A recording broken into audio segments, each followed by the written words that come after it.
Good morning, everyone. It is 9:30, and it is my pleasure to call this Advisory Commission on Charter School meeting to order. On March 12, 2020, Governor Newsom issued Executive Order N2520 related to the COVID-19 pandemic. The executive order allows state bodies covered by the Bagley-Keene Open Meeting Act to hold public meetings covered by the Act via web conferencing and audio conferencing. Today's ACCS meeting will be held via the format of video conferencing and audio conferencing. The meeting will be broadcast live and can be accessed through the ACCS meeting broadcast. During commissioner deliberation today, I will call on each commissioner by name. Please use the raise hand feature in Zoom if you wish to be recognized to speak. I will do my absolute best to keep track of that. I've placed all of you on the top of my screen, so hopefully I can keep track of all of us. Please make sure that your computers are muted at all times, of course, unless you are speaking. All votes will be taken by a roll call vote, and members of the public who wish to make public comment may dial 712-770-4906 and use access code 1166083#. When prompted to call in for a given item or for general public comment, upon dialing in, callers will be added to a caller queue, and the operator will notify callers when it is their turn to provide public comment. Public comment will be limited to 1 minute. We have a very busy schedule today, and we're going to hold tight to that 1 minute so that we can make sure that we cover and allow time for everyone to share. Members of the public who wish to dial in for public comment should view the live stream of the meeting. The number and access code will be provided before the start of public comment for each item. And prior to making public comment, speakers who are watching the meeting through the live webcast should make sure the volume on their computer is muted to avoid any echoing or feedback sounds during the call. So at this moment, I'm going to ask Commissioner Austin if you would be so kind as to lead us in the flag salute. Yes, sir. All right. Ready? Begin. I pledge allegiance to the flag of the United States of America and to the republic for which it stands, one nation, under God, indivisible, with liberty and justice for all. Thank you, Commissioner Austin. And at this time, there may be a little surprise or confusion as the gentleman who normally occupies this chair is still with us, but I am now the chair for the ACCS. But I want to acknowledge Wes Sever's service as past president and also his continuing service. So we're going to take a moment and thank you, Wes. Also, we have with us State Board Member Ting Sun with us, and I'm going to ask that we open her mic so that she can share, and then I'll also give an opportunity for each one of the commissioners to share their appreciation or thoughts if they would like to, and then I will do so as well also. So at this moment, do we have our State Board member here with us? Yes, hi. Here I am. There we go. Thank you very much. Well, welcome, and I'm very pleased, Chair Walsh, that you are now taking over the helm of the ACCS. But I want to express my sincere appreciation to Wes Sever for serving as chair of this committee for over the past 2 years. My colleagues on the State Board of Education join me in thanking Wes for his leadership and service. We really rely upon being informed by the questions and deliberations and testimony of the ACCS meetings. Wes has ensured that a balanced perspective emerges from these meetings. Wes has also done a remarkable job navigating the transition from in-person to virtual meetings. Not a little task, I know. It's been difficult, and we've had difficulties on the State Board as well. The ACCS, I know, is a voluntary position that demands significant and time-consuming advanced preparation and familiarity with the items and issues that are brought before the State Board of Education for consideration. So your time and commitment to this preparation is noted and appreciated by the entire board. I also know firsthand that the issues brought to the ACCS are often emotional and have high stakes to all parties. Wes has done a remarkable job eliciting information, maintaining neutrality, and focusing on important facts while chairing this commission. So Wes, thank you for your service and for your continuing commitment to the ACCS. Thank you very much. Your words are appreciated. At this time, would any of the other commissioners like to share a thought regarding Wes?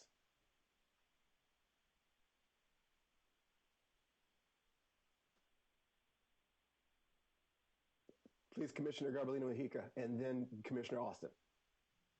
I would just like to echo the words of our state board member, Ting Sun, on Wes Severs' 2 years as chair. I know that it was a real difficult transition to move from in-person, to be able to facilitate a meeting in person to now in the digital hemisphere.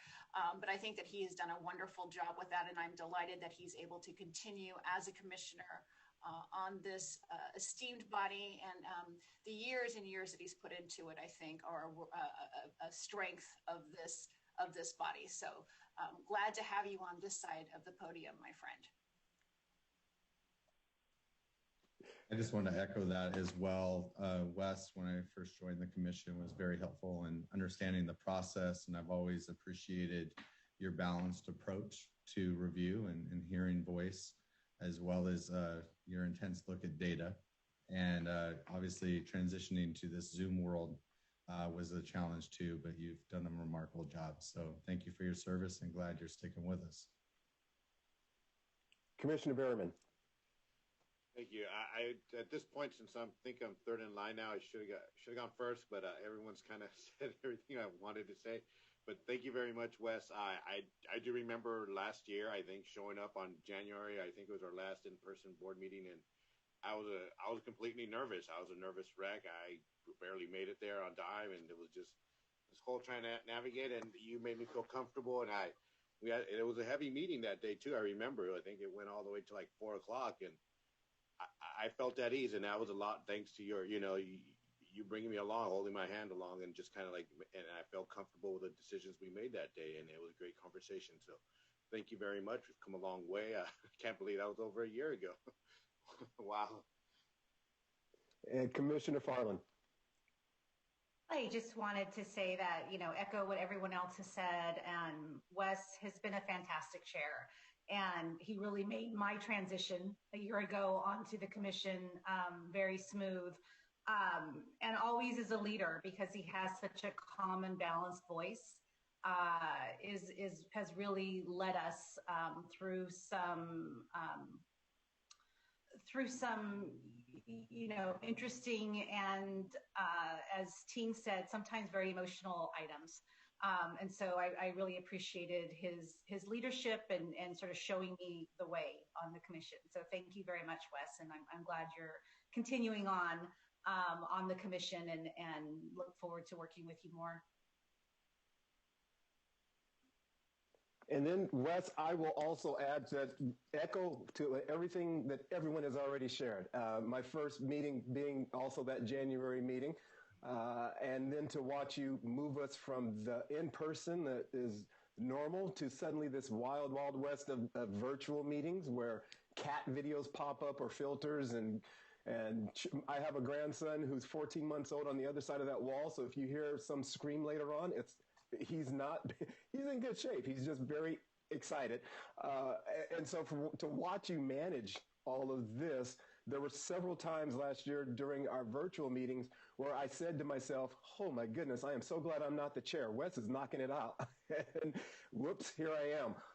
And so to me, I want to just say thank you for setting the bar the way you did. And I will do everything I can to live up to that bar, and just say, appreciate the fact that you are still here with us. You, my friend, get the final word. Hey, I just want to say thank you to everybody, and it's been amazing working with the professional CDE staff. Stephanie, your staff's amazing.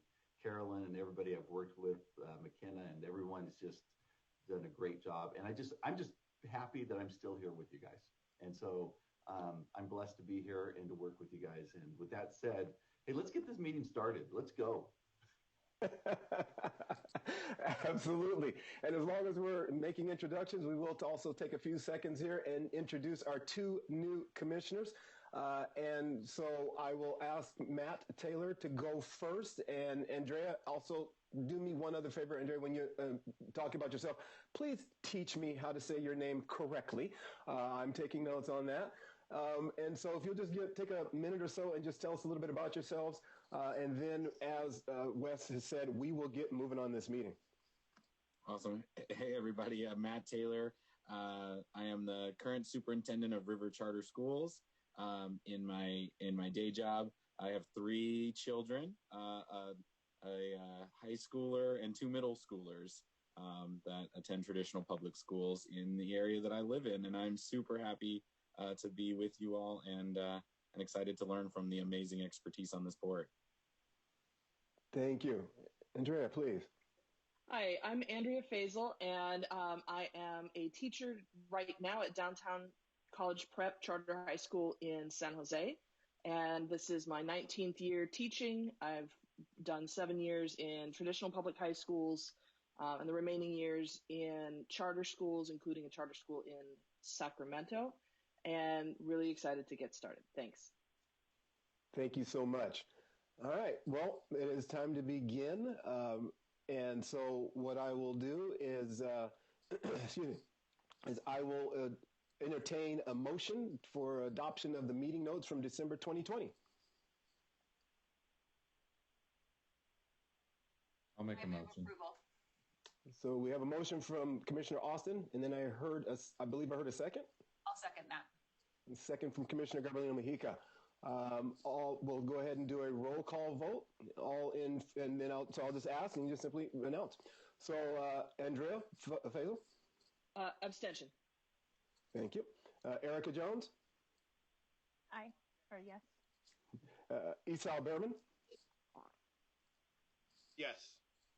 Gail Garbalino Mejica? Yes. Jared Austin? Yes. My name is Mike Walsh. I will second, or excuse me, a yes. And Stephanie Farland? Yes. And Wes Seaver? Yes. And I'd be remiss if I didn't also allow the rest of the commissioners to announce themselves. So please, you got a lot to do here, Wes. You make this look really, really easy. So we're going to take a step back for just a second, and I'm going to ask the rest of the commissioners to share who they are and who they represent. And we'll start with Erica Jones. You're doing a great job, Mike. So good morning, everyone. Erica Jones. I represent teachers. Thank you. Esau Behrman. It's Esau Baruman. I represent charter schools, and I'm from Southern California. Thank you. Thank you, Baruman. Gail Garbalino Mejica. Hi, Gail Garbalino Mojica, Placer County Superintendent of Schools, and I represent county superintendents. Thank you. Jared Austin. Jared Austin, Executive Director, Covers Public Schools, and I represent parents and guardians. Stephanie Farland. Good morning, Stephanie Farland. I am the Director of the Charter Schools Division, and I represent the State Superintendent of Public Instruction. And Wes Sever. Wes Sever, and I represent the district superintendents. And I am Mike Walsh, and I represent governing boards of school districts. So thank you, everyone. Members of the public, a special announcement for you. Members of the public who wish to make general public comment should call in at this time. That number is 712-770-4906 and use access code 1166083# if you wish to make general public comment regarding an item that is not part of the ACCS meeting agenda. Again, that is if it is not part of the agenda. All our agenda items, we will ask you before that actual item comes up.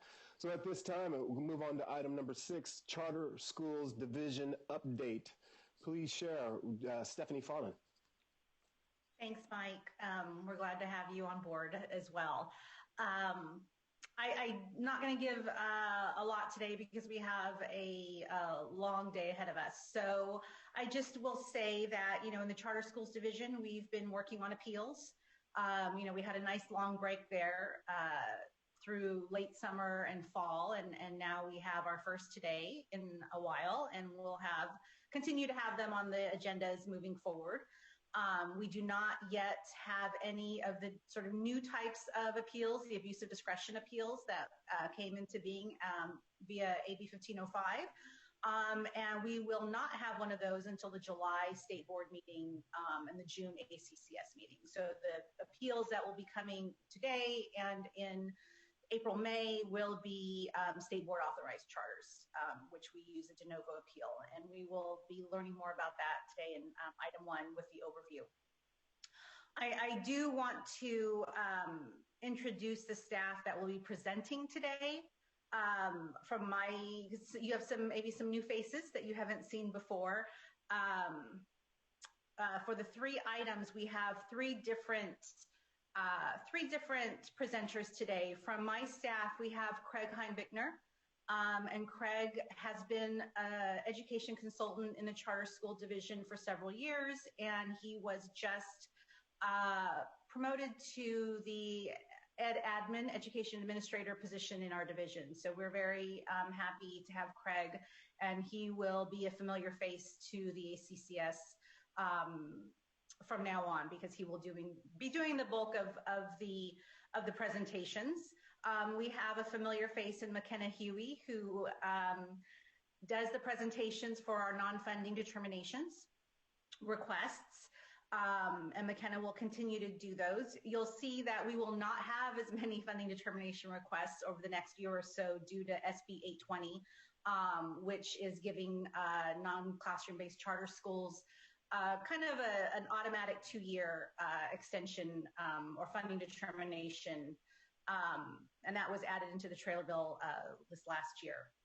So we'll still see a couple here and there, but for the most part, we're not going to have the same heavy load of funding determinations that we've had in the past several years.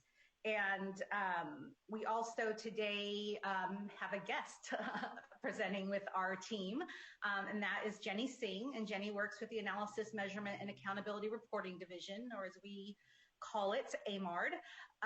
And she will be assisting in the presentation, the overview of all of the new changes that AB 1505 and 1507 have brought about. So we're excited to have Jenny with us today. And so, that's pretty much all I want to say today. We continue to do the work for the department around charter schools.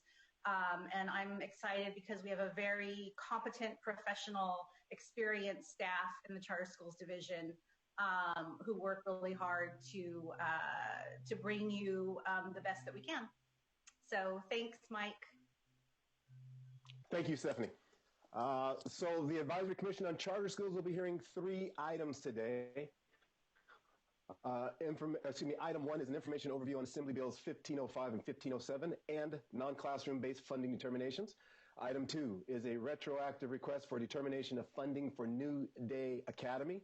And item 3 is a petition for the renewal of Ross Valley Charter School. We will be taking public comment now. Again, this is general public comment. Upon dialing in, callers will be added to a caller queue, and the operator will notify callers when it is their turn to provide public comment.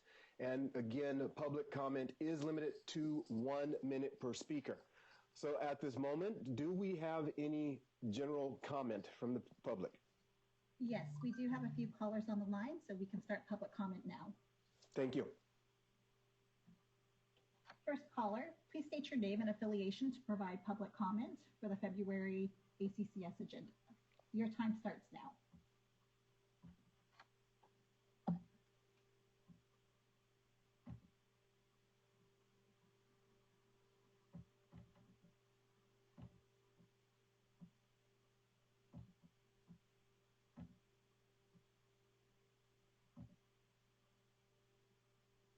Caller, did you wish to make public comment?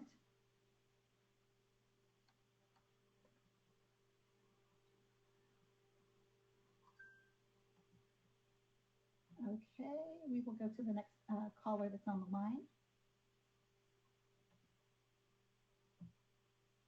Good morning, caller. Did you wish to make public comment?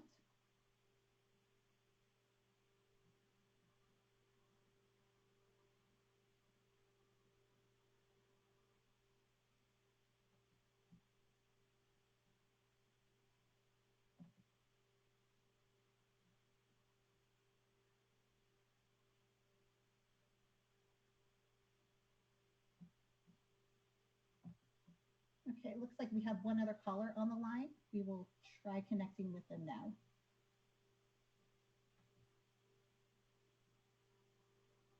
Good morning, caller. Did you wish to make public comment for the February ACCS agenda?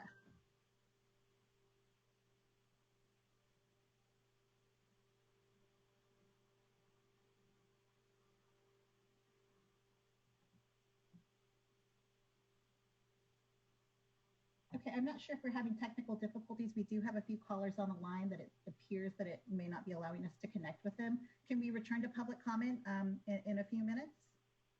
Yes, we will go ahead and work on item number 1, and then we'll create space for the non-agendized public comment. Okay, thank you so much. Thank you. So item number 1 is information overview of the California Department of Education's non-classroom-based funding determination. People wishing to make comment on item number 1 should call in at this time. To make comment, dial 712-770-4906 and use access code 1166083# when prompted. So, CDE, who will be presenting on this one? Is this McKenna or Stephanie? I'll turn to you, Stephanie. Actually, as I sit on the commission, I will not be doing any presentations today, but Craig Heinbichner and will start the presentation, I believe, and McKenna Huey and Jenny Singh will also be part of this. Okay, thank you. That is correct. Thank you, Stephanie. Good morning, Commissioners, Chair Walsh, State Board Liaisons, Director and Commissioner Farland. This is Craig Heinbichner. I am representing the Charter Schools Division, and I will be opening the presentation on item 1. The purpose of this presentation is to provide Advisory Commission on Charter Schools, or ACCS members, with an overview of the impact of Assembly Bills 1505 and 1507, with an emphasis on its role in the charter appeal process. In this presentation, ACCS members will also be provided with an overview of the funding determination request process. This is an information item only. No action will be taken by the ACCS.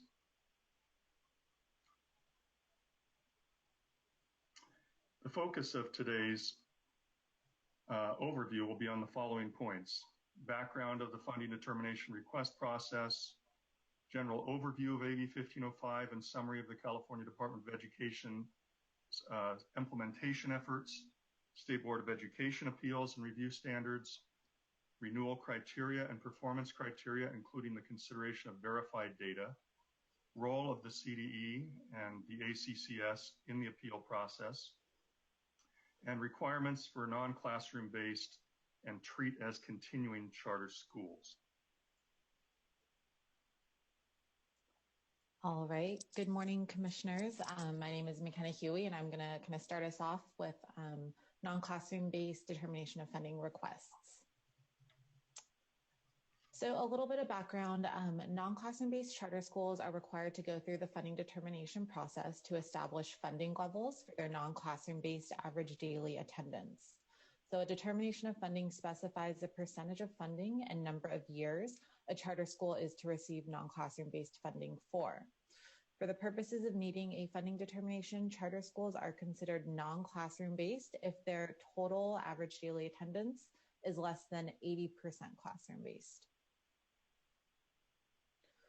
So in order to establish appropriate fund levels, non-classroom-based charter schools are required to submit a funding determination form, which contains school information and categorized expenditure levels to the California Department of Education.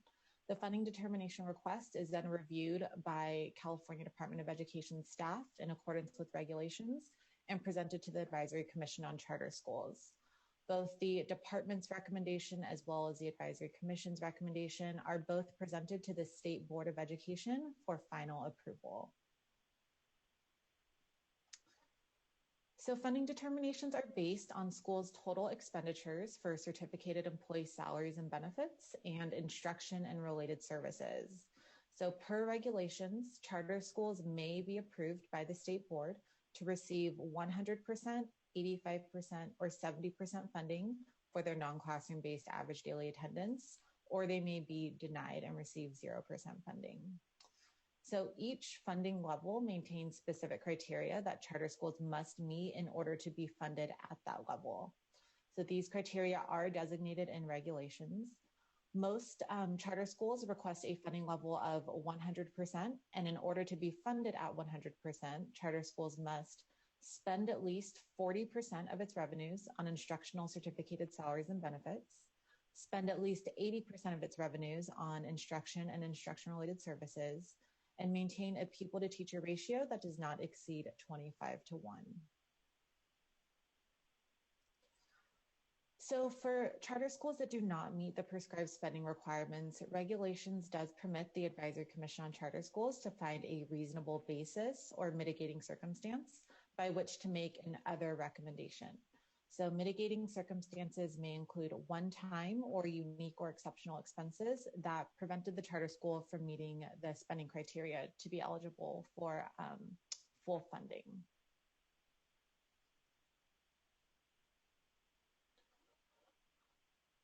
So also outlined in regulations are submission deadlines for funding determinations as well as funding periods.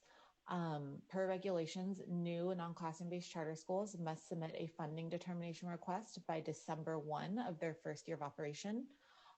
Also per regulations, the funding determination period for new non-classroom-based charter schools shall be for 2 years. Regulations also specify that for renewing or existing non-classroom-based charter schools, a funding determination request must be submitted by February 1st of the last year of their current funding determination firm, as well as that their funding determination period be for a period of between 2 to 5 years. So recent legislation has made some modifications to the funding determination process for the next 2 fiscal years, as Commissioner Farland discussed a little bit earlier. So specifically, changes have been made to the submission deadlines and periods of funding, and these changes will be discussed in a little bit more detail later on in this presentation. So now I am going to turn it back over to Craig.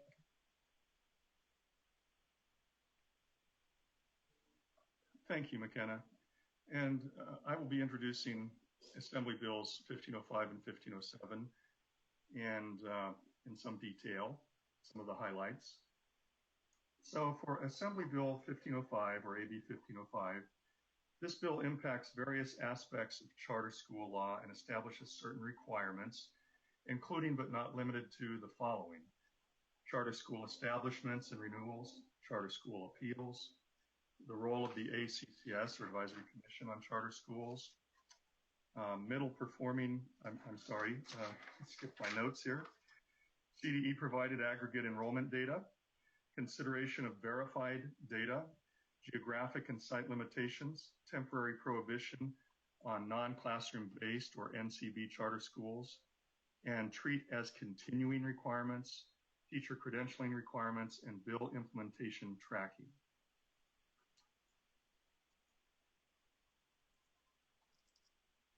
The State Board of Education information memoranda from October 2019 and June 2020 are also going to be covered, as well as the Charter Schools Division newsletter and frequently asked questions. Technical assistance and support is provided. The CDE is prepared to process appeals and make new and continuing charter school determinations per AB 1505 and 1507. Verified data list and aggregate enrollment data, stakeholder engagement opportunities, and implementation tracking of the bill. These are our implementation efforts at this point. For charter school renewals, it's important to understand the criteria for performance categories. For the alternative schools, state and local indicators, we have to start with the Dashboard Alternative Schools Status or DOS schools. They are not placed in a performance category according to California Education Code or EC section 47607C7. For DOS renewals, charter authorizers shall consider the following: performance on the state and local indicators in the California School Dashboard, or we just generally say the dashboard. For alternative schools, the alternative metrics. In addition, charter school authorizers must meet with the charter school during the first year of the charter school's term to mutually agree to discuss alternative metrics to be considered and shall notify the charter school of the alternative metrics to be used within 30 days of the meeting. There are 3 performance categories. High performing, presumptive renewal if the charter school meets the established renewal criteria per Ed Code section 47607. Low performing, that's presumptive non-renewal if the charter school meets the non-renewal criteria. However, the law allows for a second review opportunity in the California Education Code section 47607.2. And most will fall in the middle performing category. These schools will be evaluated using additional data according to Ed Code sections 47607C5 and 47607.2B.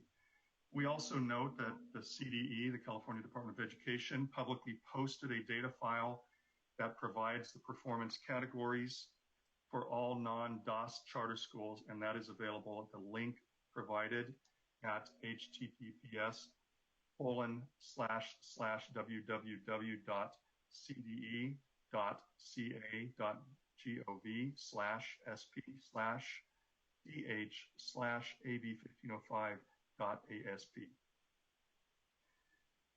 Additional criteria for denying a renewal are also included per Ed Code section 47607E.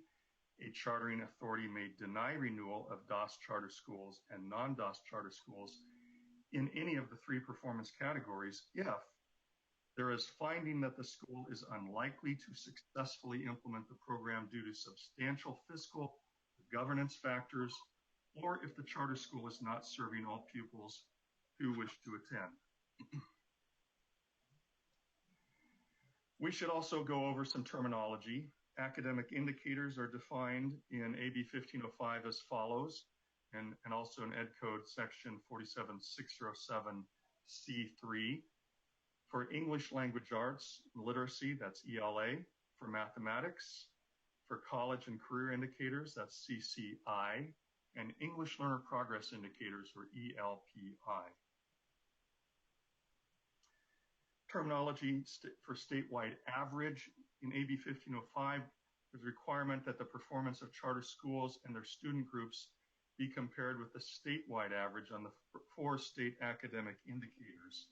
Status is being used as the statewide average for the average indicators because the term average refers to a number and status is much more precise than a color.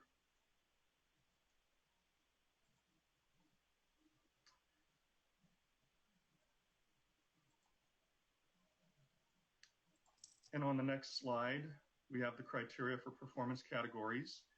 A school may be placed into the high, middle, or low performance categories based on 2 different methodologies.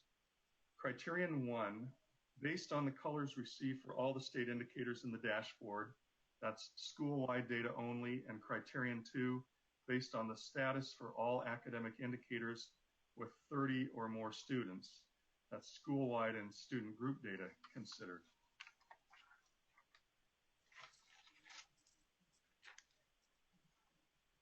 And for slide 21, this is a flow chart for charter renewal. Can I just interrupt real quick, Craig? I think Jenny was supposed to be doing these slides. My apologies, Jenny. You're more than welcome to step in.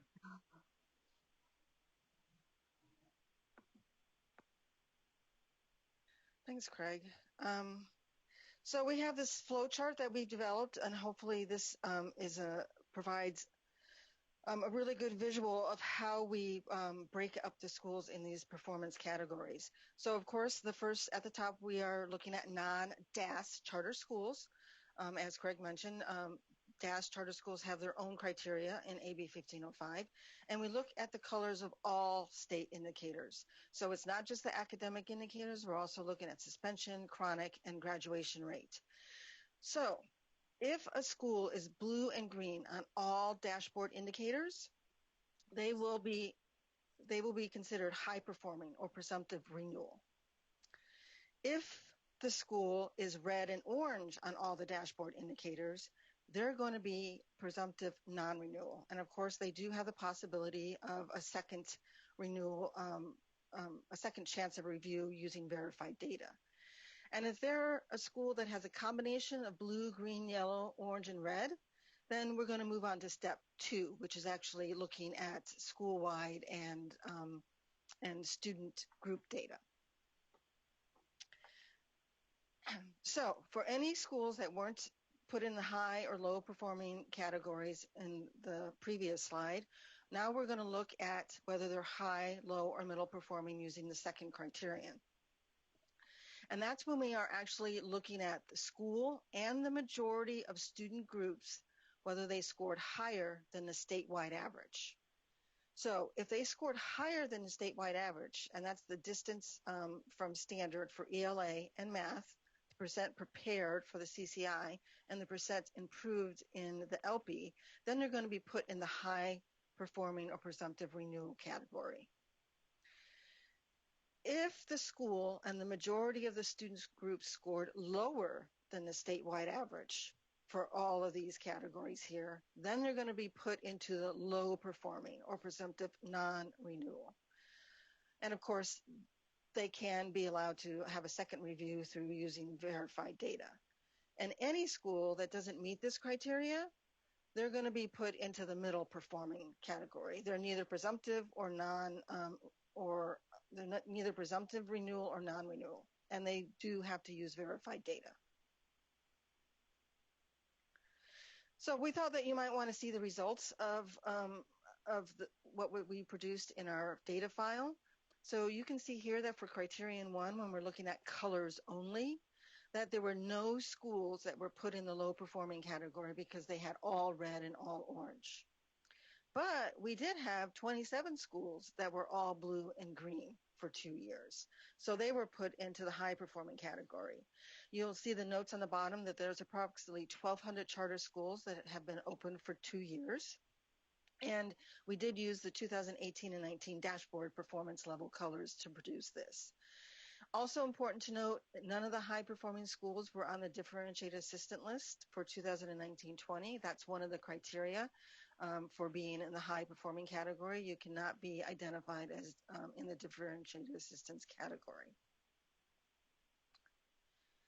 So when we look at criterion 2, when we're looking at actual status for student groups and for the school overall, we can see that we had 72 schools identified in the low performing category. And in the high performing category, we had an additional 178 schools in that category.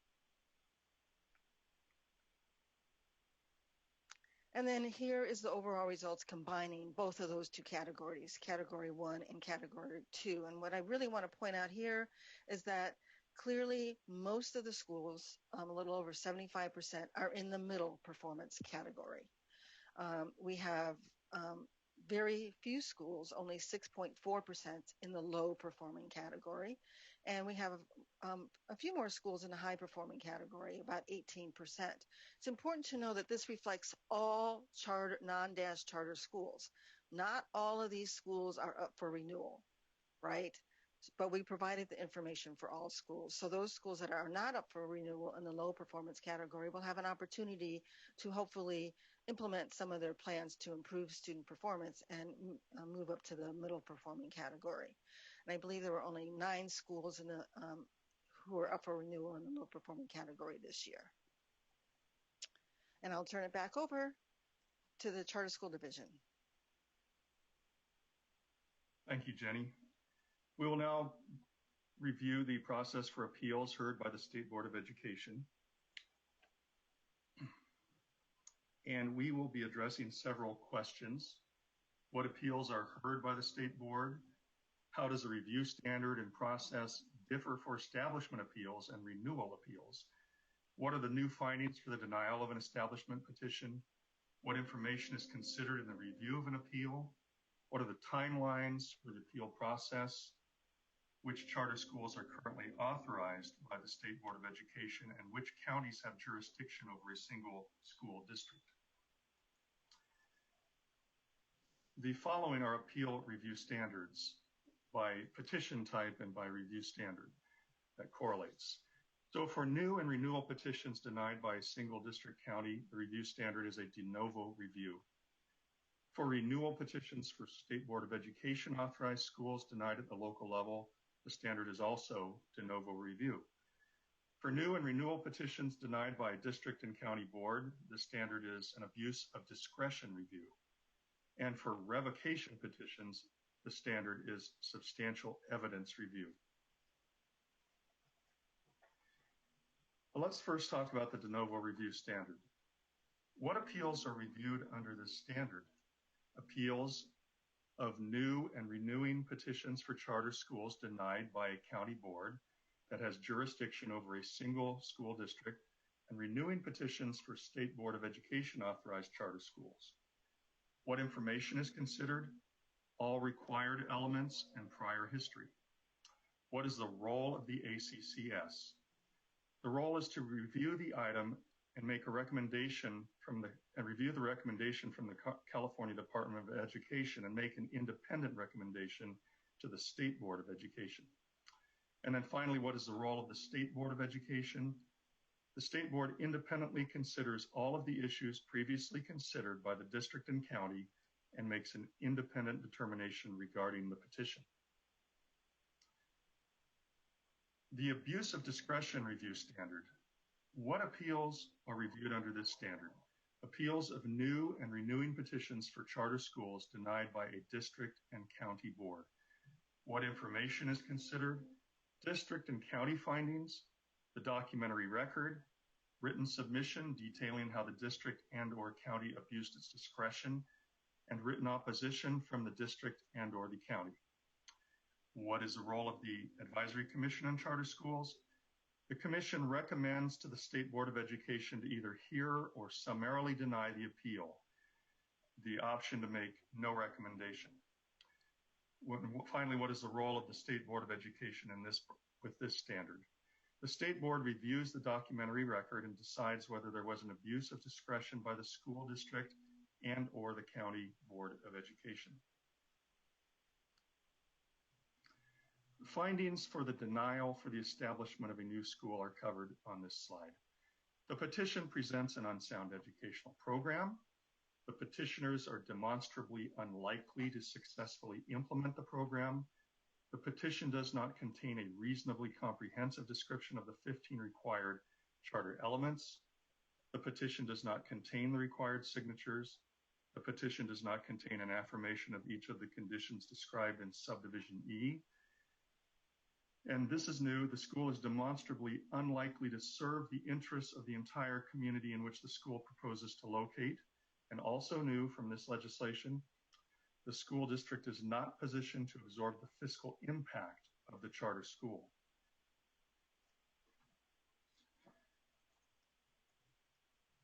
Additional findings for the denial for the establishment or material revision of a school are as follows. For community impact, the school is demonstrably unlikely to serve the interests of the entire community in which the school proposes to locate. That includes the following considerations: fiscal impact of the proposed school, extent to which the proposed school would substantially undermine existing services, academic offerings, or programmatic offerings, whether the proposed duplicates a program currently offered by the school district. And then fiscal impact has to be considered, as we mentioned, and that involves the school district is not positioned to absorb the fiscal impact of the charter school. And a school district has to satisfy these criteria if the following is met. If this is the case, this is a fiscal impact consideration for denial. It is under the authority of a state trustee or administrator. It is in a negative certification, or it is in qualified certification, and the county superintendent and FCMAT certify that approval of the charter school would result in the district having a negative certification.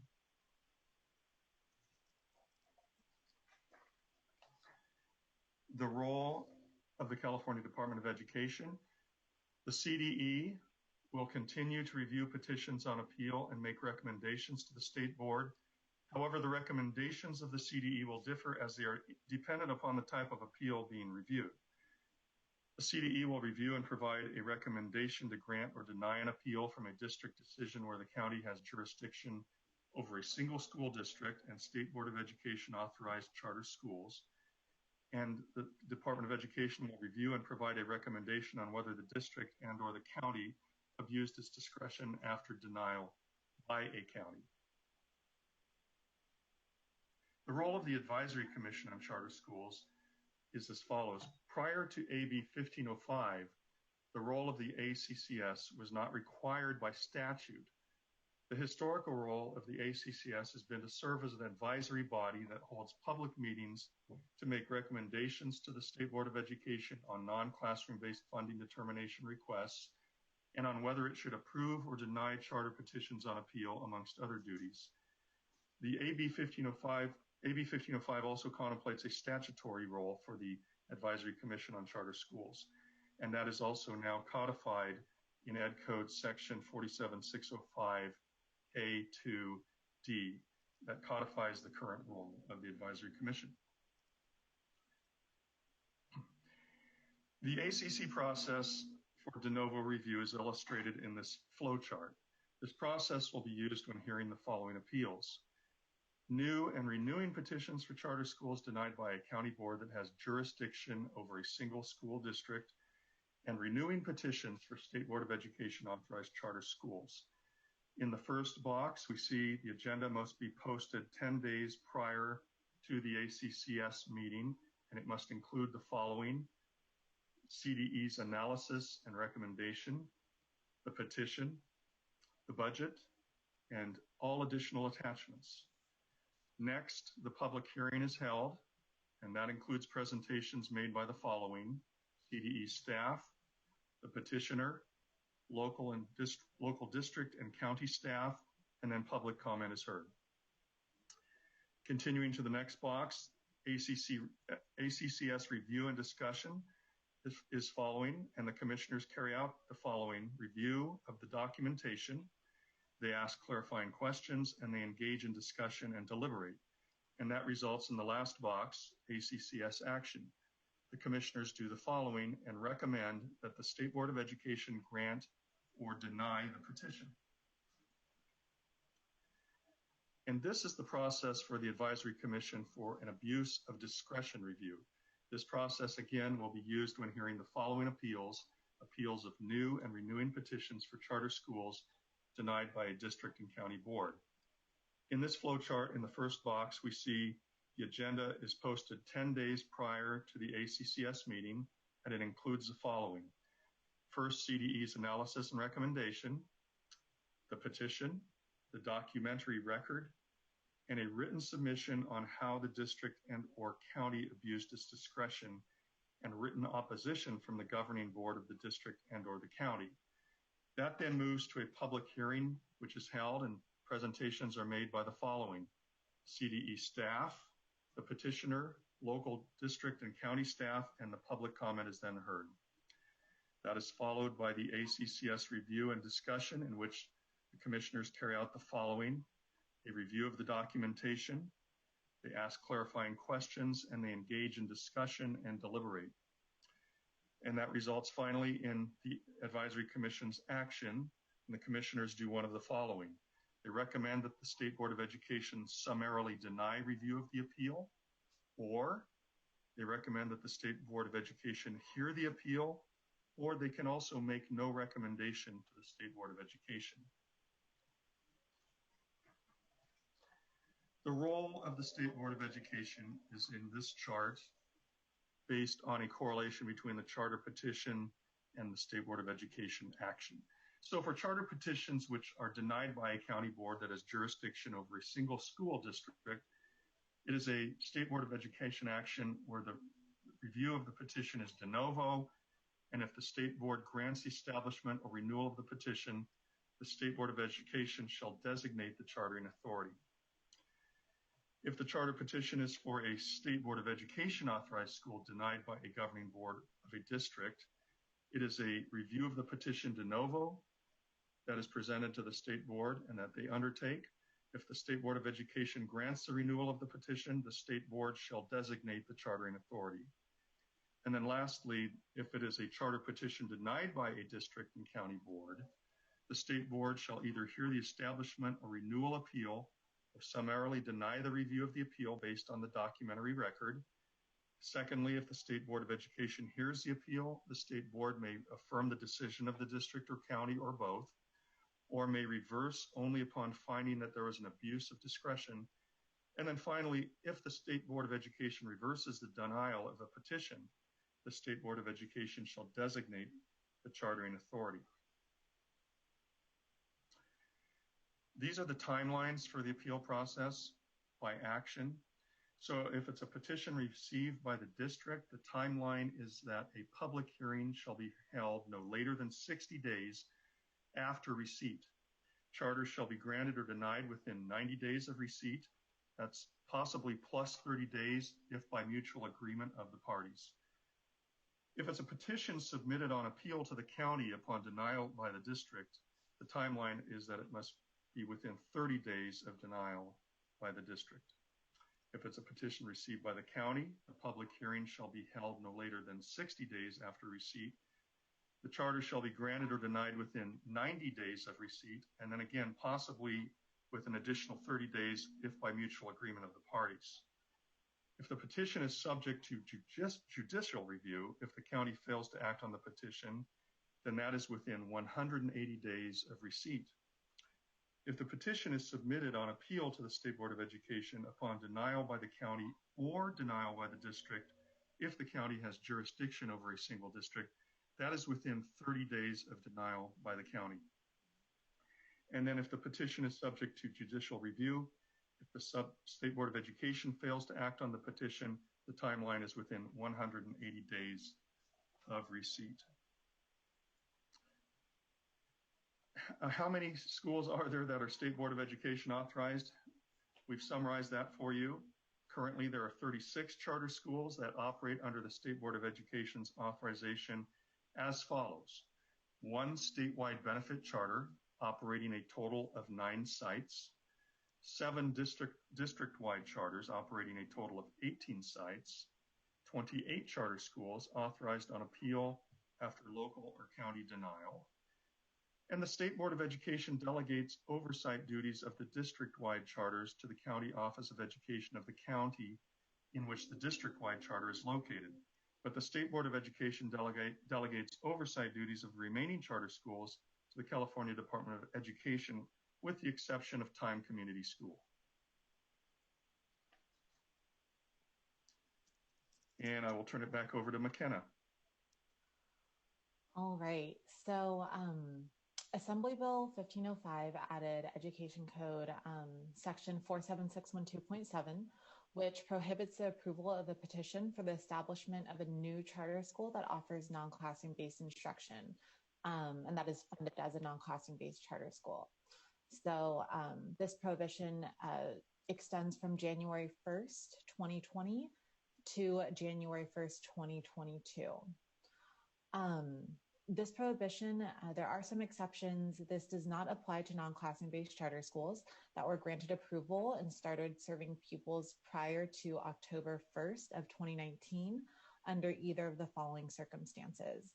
So if a charter school was required to submit a petition to comply with Education Code section 47605.1 or to retain current program offerings or enrollment, or if charter schools were required to submit a petition to comply with the Anderson court decision or other relevant court ruling, and if the petition is necessary to retain current program offerings or enrollment.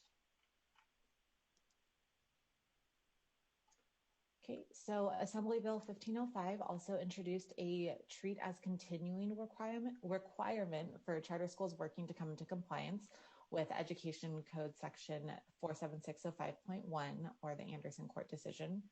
A charter school can come into compliance with this new legislation by either wholly changing its authorizer or by dividing into multiple charter schools and having its sites approved by a different chartering authority. So the CDE refers to charter schools coming into compliance in these ways as restructured charter schools. And in most cases, pursuant to statute, restructured charter schools are required to be treated as continuing by the CDE for all purposes. And so that includes accountability, funding, nutrition services, et cetera. To date, the CDE has been made aware of one known instance of a restructured charter school. And the CDE has convened with stakeholders, and we've already developed and are implementing a process to ensure that this charter school, as well as any other charter schools, are treated as continuing appropriately. So to implement this treat as continuing requirement, cleanup language was introduced in Senate Bills 98 and 820. Amongst other things, these bills added new sections of Education Code as well as amended previous sections of Education Code to align with this new requirement. So additionally, Senate Bill 820 specifically changed some things surrounding the funding determination process. So this bill extends the deadline for non-classroom-based charter schools to submit funding determination renewal requests from the February 1st deadline to either June 30th, 2021 or June 30th, 2022, depending on when a charter school's funding determination expires. So pursuant to this bill, non-classroom-based charter schools that submit a complete funding determination request by the June 30th deadline will receive their current level of funding for 2 years. Charter schools that submit a request after that June 30th deadline will receive 85% funding for 2 years. Because of this, the CD does anticipate that the Advisory Commission on Charter Schools and the State Board will hear fewer funding determination requests over the next couple of years. However, I would like to note that, both the charter school and the CDE may request that the charter school's funding levels be reconsidered by the ACCS and the State Board, and that's already currently permitted under regulations, but that's still allowed with this bill. And that concludes our presentation. We are happy to answer any questions the Commission may have. Thank you very much, CDE staff. We'll begin with Commissioner Garbalino Mejica. Thank you. I do actually have a question, and I'll focus it on funding determinations. It seems as if in the last year, funding determinations has been an area where it has, for this commission, we've spent a great deal of time debating the funding that is being recommended for these charter schools, and have been drawing other information that we may have to determine whether or not we want to do what in some respects is just a perfunctory duty. On your first group of funding determinations, on your first presentation, I'm sorry, so going back, not the SB 820, I guess the question is, we've been seeing some retroactive funding requests, and so that's something that I don't think we've seen in a while, but we've seen a lot last year. Why are we seeing retroactive funding requests? And my second question is, are funding determination requests outside of SB 820, is it pro forma? Is it something where as long as they meet this calculation, we approve? Or is there a level of discretion? So those are my two questions. All right, so to answer your first question, just about why are we seeing, retroactive requests. So if a charter school fails to submit a funding determination request by, either that December 1st or February 1st deadline, they are required to submit a waiver to the State Board asking for essentially permission to submit a funding determination after those deadlines, and to waive that portion of regulations that, requires them to submit by that time. So this year we just had a few more probably than normal, kind of just missed that deadline, which is why you're seeing so many of these retroactive requests. And that deadline has never changed, right? So, I mean, it's one of those, just like a school district, we have like a March 15th deadline. And if you miss the March 15th deadline, there's limited what you can do. So, I mean, this funding determination deadline hasn't moved in the years that we've had it, has it? No, Senate Bill 820 is the first time that, the deadline has kind of been changed. So would it be fair to say that if a charter school that misses the funding determination timeline of February 1st, that it might be an indicator of other issues that are going awry? I mean, I'm just, and I've only been on the commission for 3 years, so I don't know what has happened 5 and 10 years ago, but it seems like the last year, almost every single ACCS meeting, and I understand that this last year has been a little bit of a crazy year, but it seems like almost every single funding determination is a retroactive one. So as a commissioner, should I be reading into that there may be other underlying issues with the governance of this charter school that they can't even meet a well-known February 1st deadline? So I can't speak specifically to what, you should be considering as a commissioner, but, charter schools do submit, kind of their reasons for why they missed the deadline, and they do vary.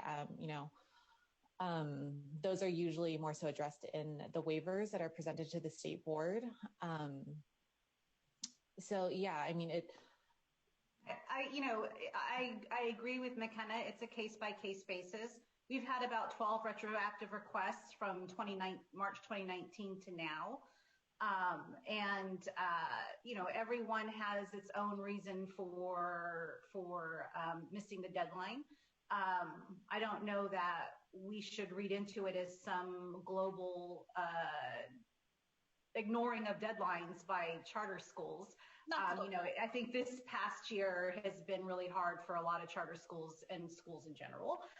There's been a lot of uncertainty in the budget and with the pandemic and everything like that. So I think, it doesn't strike me as unusual. We might be seeing a few more this year.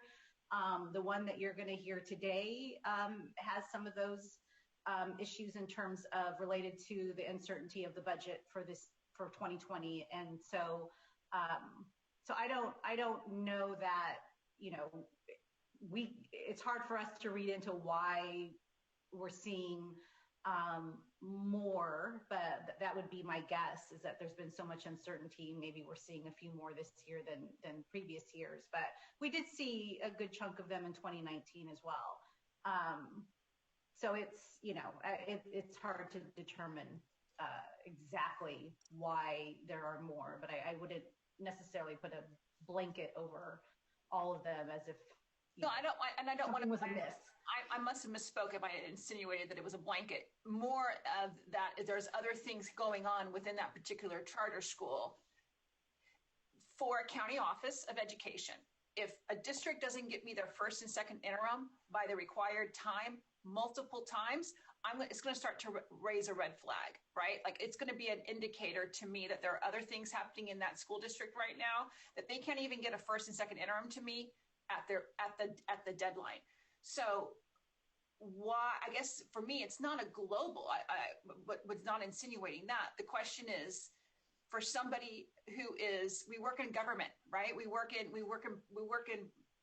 a structural organization. We have deadlines. You meet deadlines. High functioning departments and organizations meet deadlines. Not high functioning organizations don't meet deadlines. And so I guess for me, and I would be interested to hear from some of my colleagues on the commission who do run charter schools. I mean, how difficult is it to file a funding determination by February 1st?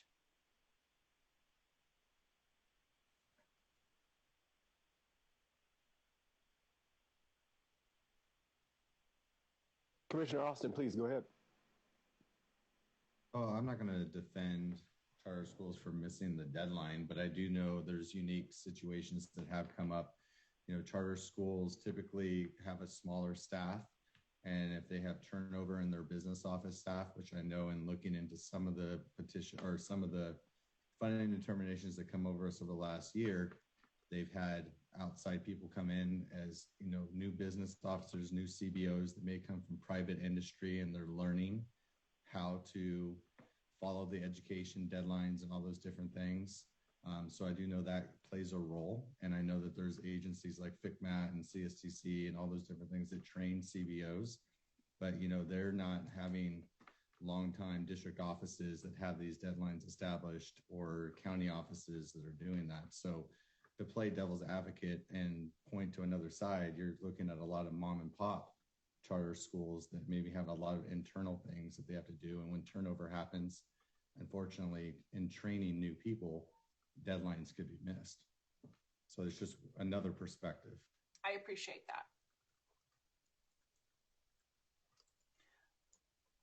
Thank you. Anything else, Commissioner Garbalino-Mejica?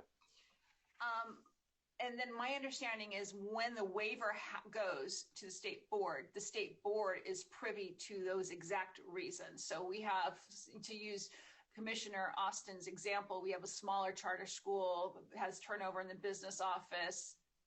They're the one that makes the case to the State Board of Education. The State Board of Education then approves the waiver. Then we are being told that the waiver has been approved, but we are not given the reason that they gave the State Board of Education for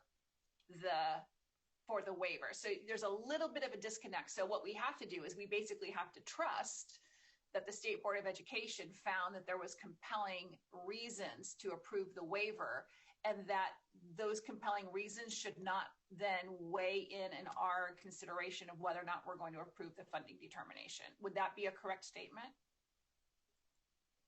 Yes, I believe that's a correct statement, that we do trust that the State Board of Ed is making their decision based on the information provided to them by the school and by the department. And the ACCS's job when it comes to reviewing the funding determinations is to, the department reviews those funding determinations based on law and regulations.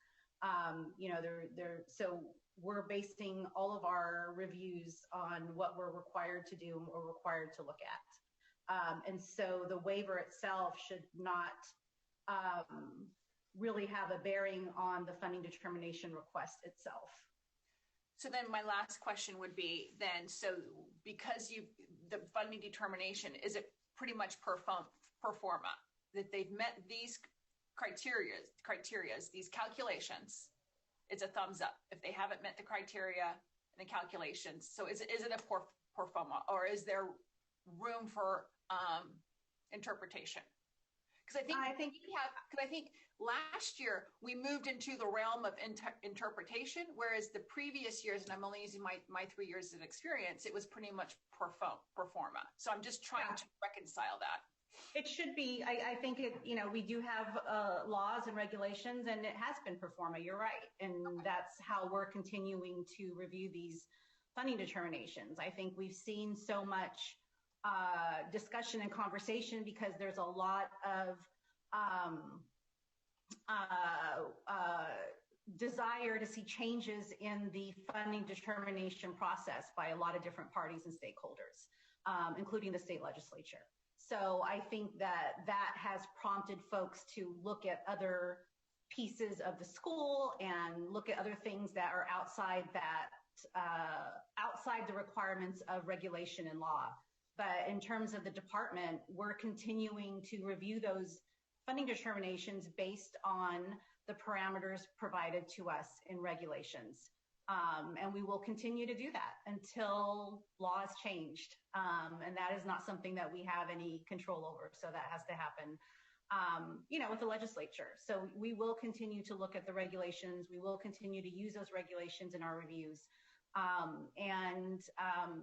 For stakeholders and folks who want us to go outside of that, we really need to have some direction from the legislature or the state board in order to do that. So we will continue to do it, as you say, Gail, sort of pro forma, the way that the regulations require us to.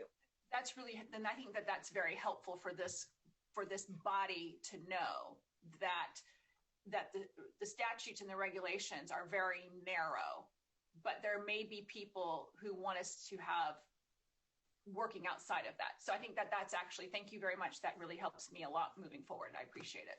Thanks for the question, Gail. Thank you, Gail. Commissioner Austin. Just a quick question for Stephanie. In watching the SBE meeting last month, it seemed that the state board was also in agreement with the pro forma reviews and not taking into consideration the outside. Was that your understanding as well? So not just a department interpretation, but the SBE interpretation as well? Yeah, I think that's correct, Jared. I think that during those funding determination hearings, items at the last state board meeting, the state board very clearly stated that that's how we would be performing and reviewing these funding determinations. Yeah, that's accurate description. Thank you. Any other clarifying questions from any of the other commissioners? Okay, seeing none, just as a reminder, this is an information item only. The ACCS will not be taking action on this item. We will now entertain public comment for item number 1. Upon dialing in, callers will be added to a caller queue, and the operator will notify callers when it is their turn to provide public comment. And again, public comment is limited to 1 minute per speaker so that we may stay on time. So are there any callers with comment on item number 1? Yes, we do have callers on the line to provide public comment.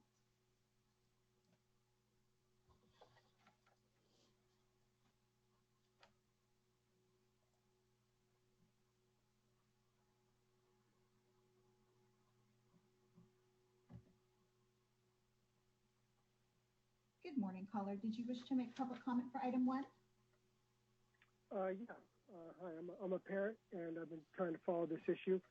And it felt like your presentation didn't address the new denial provisions in 47607E that allow for denial for governance and fiscal issues. And it didn't also cover the role or the review rights of local districts having to review SBE authorized schools. I'm assuming school districts, local districts have all the same review rights as SBE and the authorizer, but I wanted some clarification on both those points. Thank you. Thank you, caller. Can you please state your name and affiliation for the record? Yeah, my name is Dave. Thank you. Next caller, please state your name and affiliation for the record. Your time starts now. 47607E. Caller, please state your name and affiliation for the record to provide public comment for item 1. Your time starts now.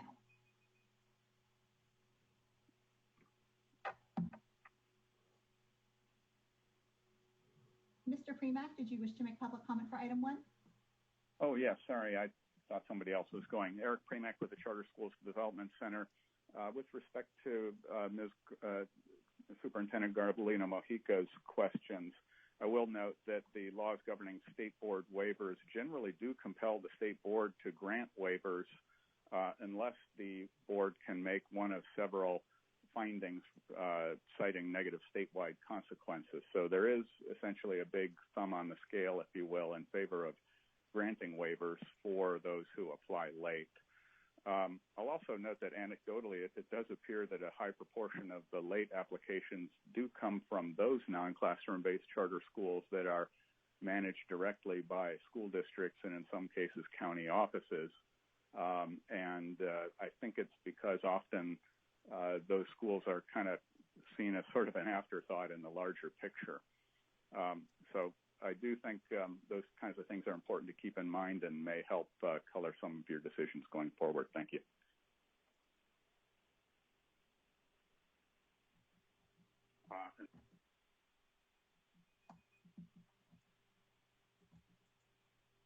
Good morning, caller. Did you wish to provide public comment for item 1? Yes. Please state your name and affiliation for the record. Your time starts now. Good morning, ACCS commissioners. My name is Kaina Collins, and I'm a charter educator representing the California Teachers Association. CTA appreciates the CDE's work on the non-classroom-based funding determination process and implementation of AB 1505 and AB 1507, and are glad that this overview is occurring. In the public interest report, Costly Failures studied NCBs in California and found many significant issues that must help guide our path forward in terms of legislative and regulatory fixes. Specific to AB 1505 and AB 1507 implementation, the involving role of the ACCS and the SBE will be important to the process. At the first, appeals under AB 1505 make their way to the ACCS and to the SBE, there must be significant attention paid to the legislature's intent and deference to local control. CTA is prepared to work with the CDE, ACCS, and the SBE in these implementation efforts, and we look forward to ensuring that the legislature's intent is heeded. Thank you, Colin. That's your time. Thank you.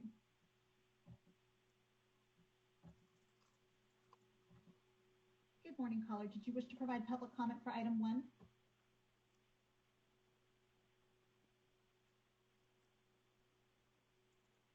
Mr. Travis Connell, did you wish to provide public comment for item 1? Okay, we're going to disconnect the line right now, and if you would like to make public comment for items 2 or 3, we ask that you call back in at that time. This concludes public comment in the caller queue for item 1. Thank you. And before we move on to item number 2, I will give the commissioners one more opportunity if you have more substantive conversations or questions that you want to ask at this moment. And then when we are done with that, we will reopen the opportunity for general public comment before we move on to item number 2. So again, commissioners, do you have any more questions or substantive ones that you would like to raise? And right now I see Commissioner Austin. So Jarrett. Just had a quick question. Of the 72 charters that were deemed to be in the low performing category, is there any idea how many of them are up for renewal this year?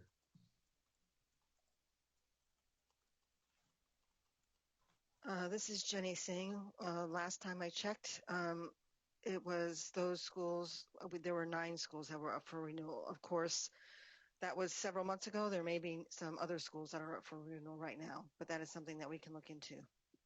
Thank you. Thank you, Jared. Anyone else with a question before we move on? Okay. Seeing none. Then what I will do is I will, once again, in case we were having challenges, technical difficulties earlier with general public comment, we'll ask for public comment again. If there are any callers that you would like to give us public comment on non-agendized items, then you'll simply call in to 712-770-4906 and use access code 1166083#. And then you will be prompted, as we have just done with the item, with the callers for item number 1. So again, if there are any folks who would have a question, now is the time to call. And while we are waiting for that, I will ask, I see Commissioner Berman has a question. So please, is this item number 1?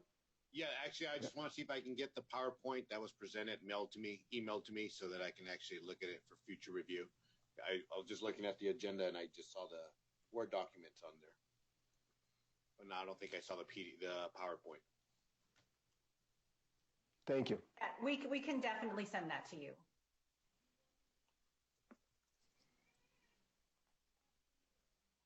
All right, so at this time, do we have any callers for the non-agendized public comments? Non-agendized public comments at this time? We have no callers in the queue for general comments. Okay. Well, then thank you very much for the presentation on item 1. Yes, if you could make that PowerPoint available to all the commissioners, I think we'd all appreciate that. We can kind of review that. That was more information than I could possibly take notes on. And it helped quite a bit in that conversation as well.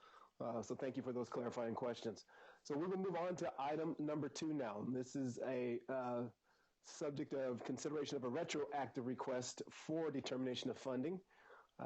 And so at this time, if you have comments on item number 2, and just as a reminder, to always keep yours muted, keep everything muted if you're not speaking.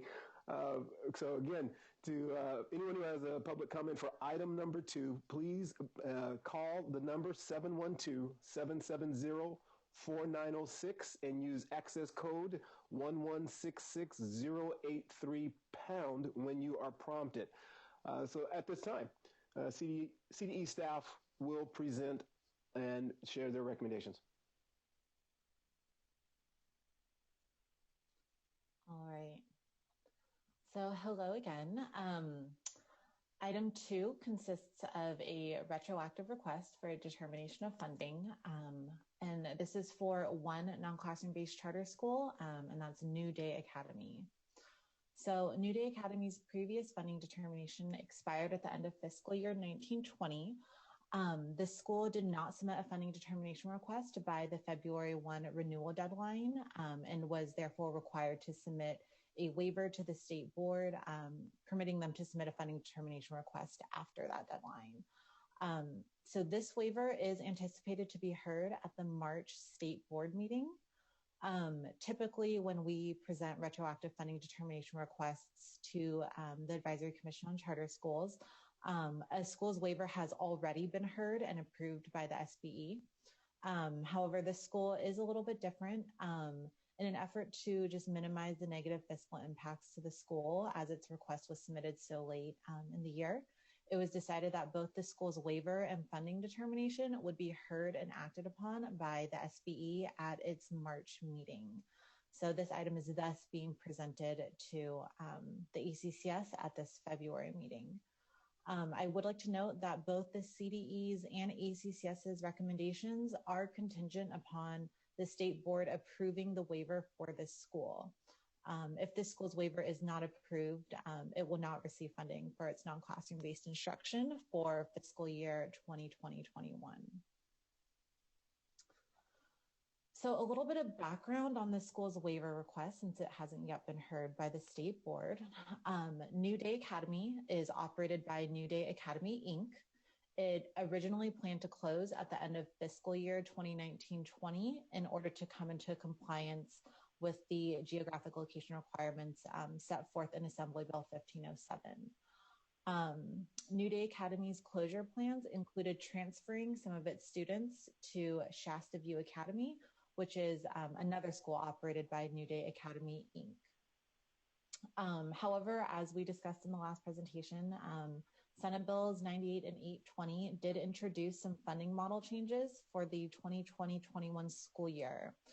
So 2019-20 average daily attendance is being used to calculate funding for 2020-21 pursuant to these bills.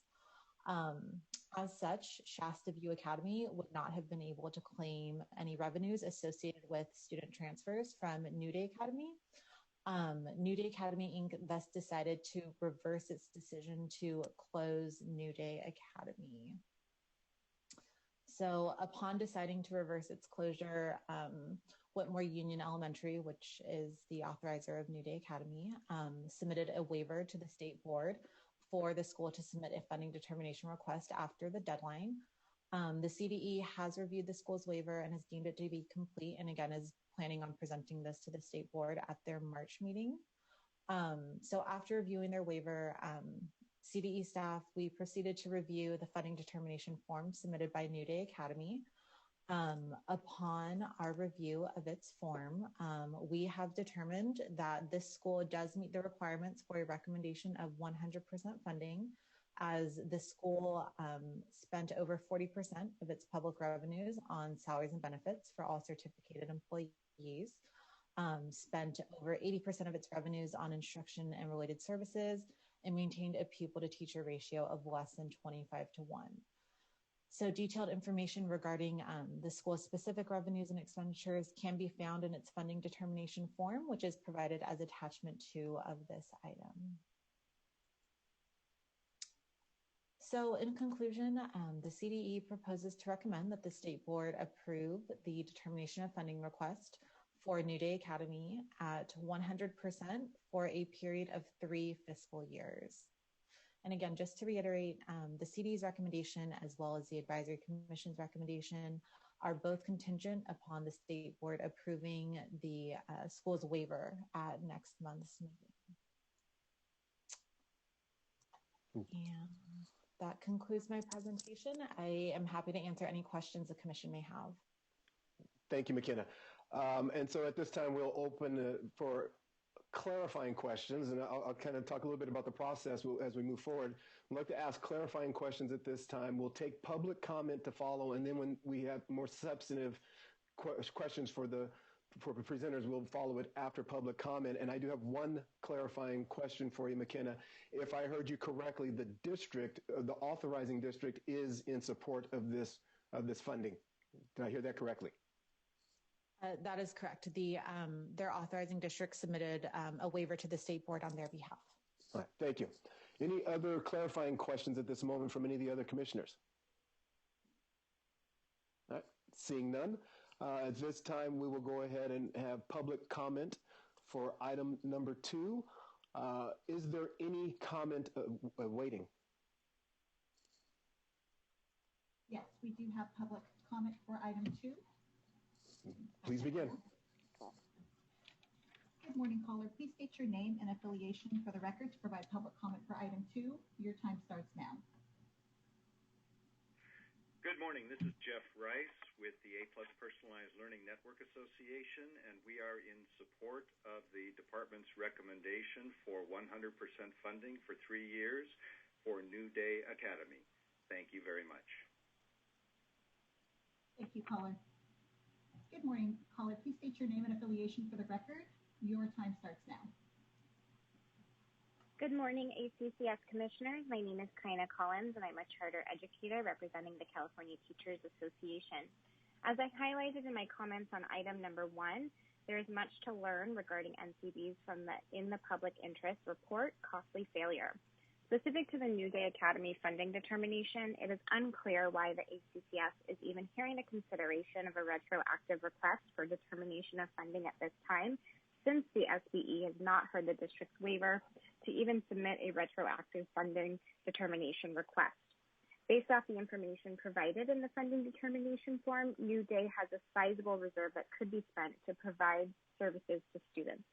Based on the procedural issues outlined, CTA questions whether the CDE provided the required information for the ACCS to act on this funding determination. Thank you. Good morning, caller. Please state your name and affiliation for the record. Your time starts now.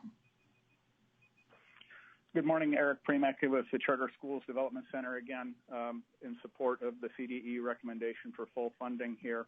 We'll note that New Day is a longstanding school with a strong reputation.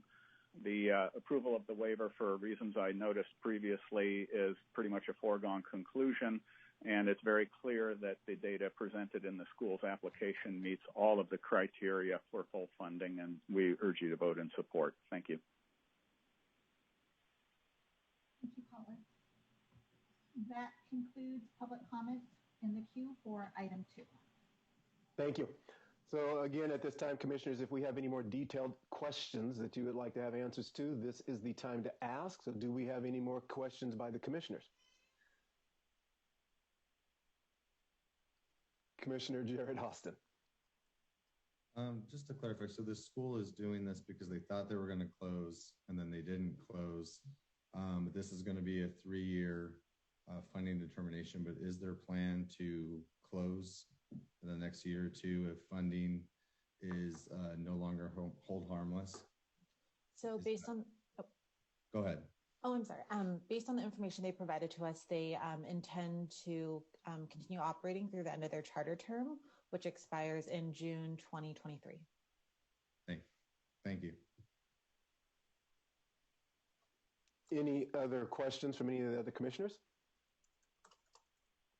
Seeing none, I will entertain a motion. I'm sorry, hang on. Before the motion, I see Esau. Commissioner Berriman, go right ahead.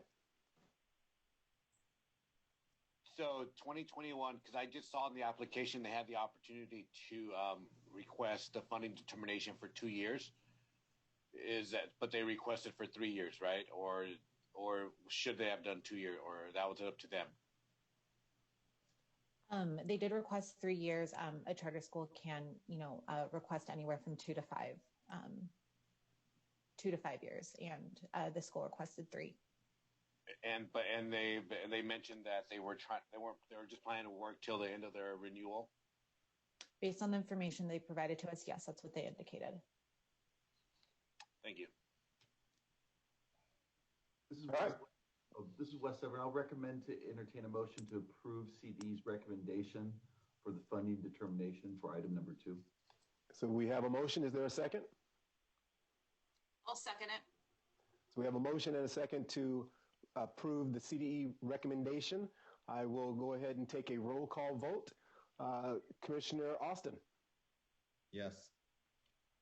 Commissioner Berryman. Yes. Commissioner Farland. Yes. Commissioner Fazell. Yes. Commissioner Gabrielina Mojica. Yes. Commissioner Jones. No, and by the way, I couldn't get to the participants to raise my hand fast enough for questions, so maybe next time we could have a little more time. Okay, and if at any time if I do miss, please, by all means, again, Commissioner Seaver makes this look really easy. So if I miss, get my attention. So thank you, Commissioner Sever. Yes. Commissioner Taylor. Yes. And it is a yes from me. Motion carries. So thank you very much. So what I would like to do at this time is take a break. I'm going to ask that we take a 15-minute recess. That'll give you time to check phone calls and take care of bio needs, whatever. And we'll begin again in 15 minutes. Thank you very much, everyone.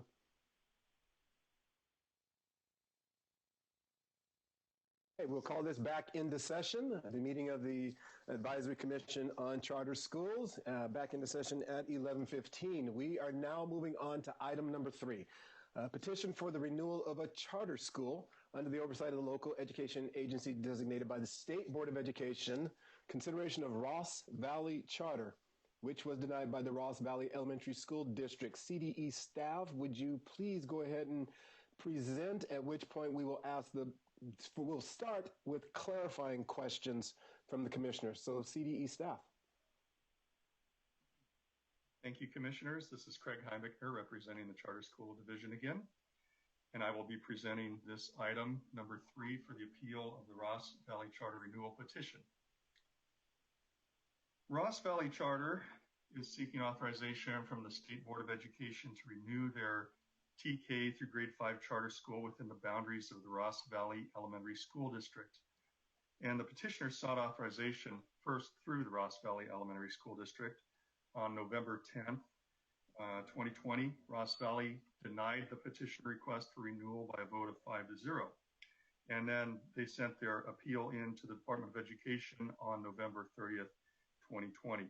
So we are evaluating this as just a reminder to the commissioners, if you reviewing this under de novo review standard, not abuse of discretion. As you recall from the item number 1 just a few moments ago, a state board authorized school seeking renewal comes in for a de novo review, which is basically an independent review by the department.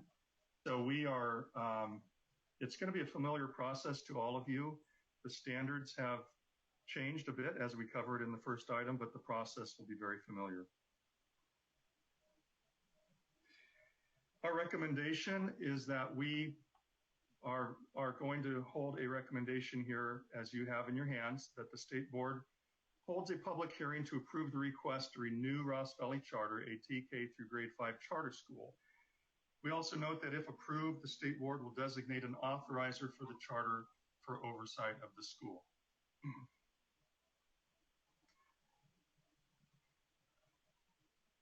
The educational program of Ross Valley Charter is that the mission of Ross Valley Charter is to provide a public school option that leverages a progressive education model emphasizing deep inquiry and exploration, hands-on immersion-based experiences, and active learning by doing approaches.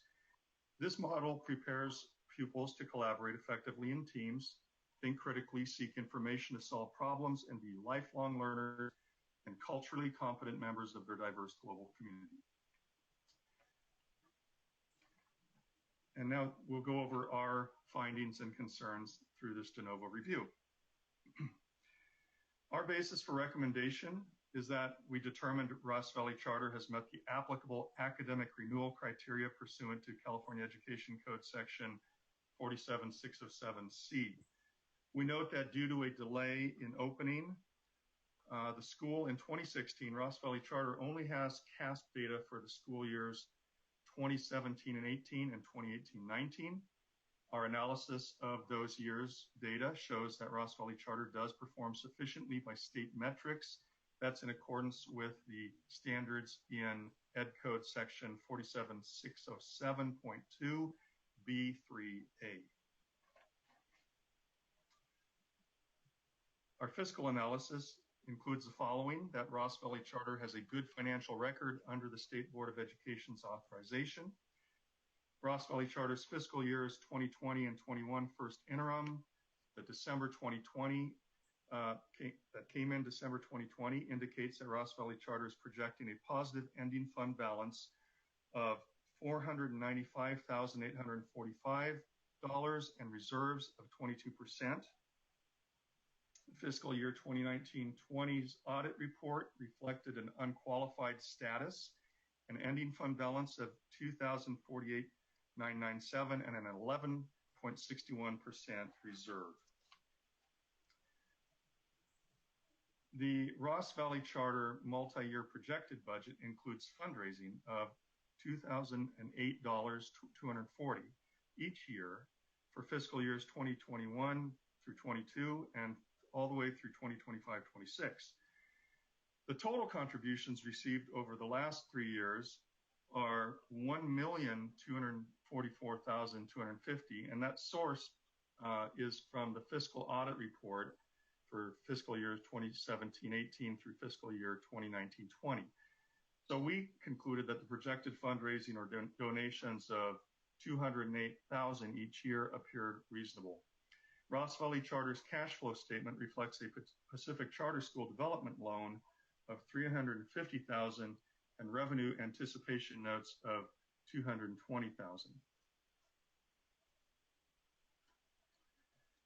Continuing our fiscal analysis on revenue, Ross Valley Charter has projected a positive ending cash balance for fiscal years 2020 through 21 through 2025-26. And we note these expenditures from their fiscal year 2021 updated budget report from September 2020 and their narrative of November 12, 2020 indicate that Ross Valley Charter is projecting a positive ending fund balance of $399,663 and reserves of 18%. We also note that regarding debt and sustainability, an important consideration, that there's been a 100% forgiveness of the PPP loan, and that increased Ross Valley Charter's net revenue by $270,653. This revenue was reflected in the updated budget report.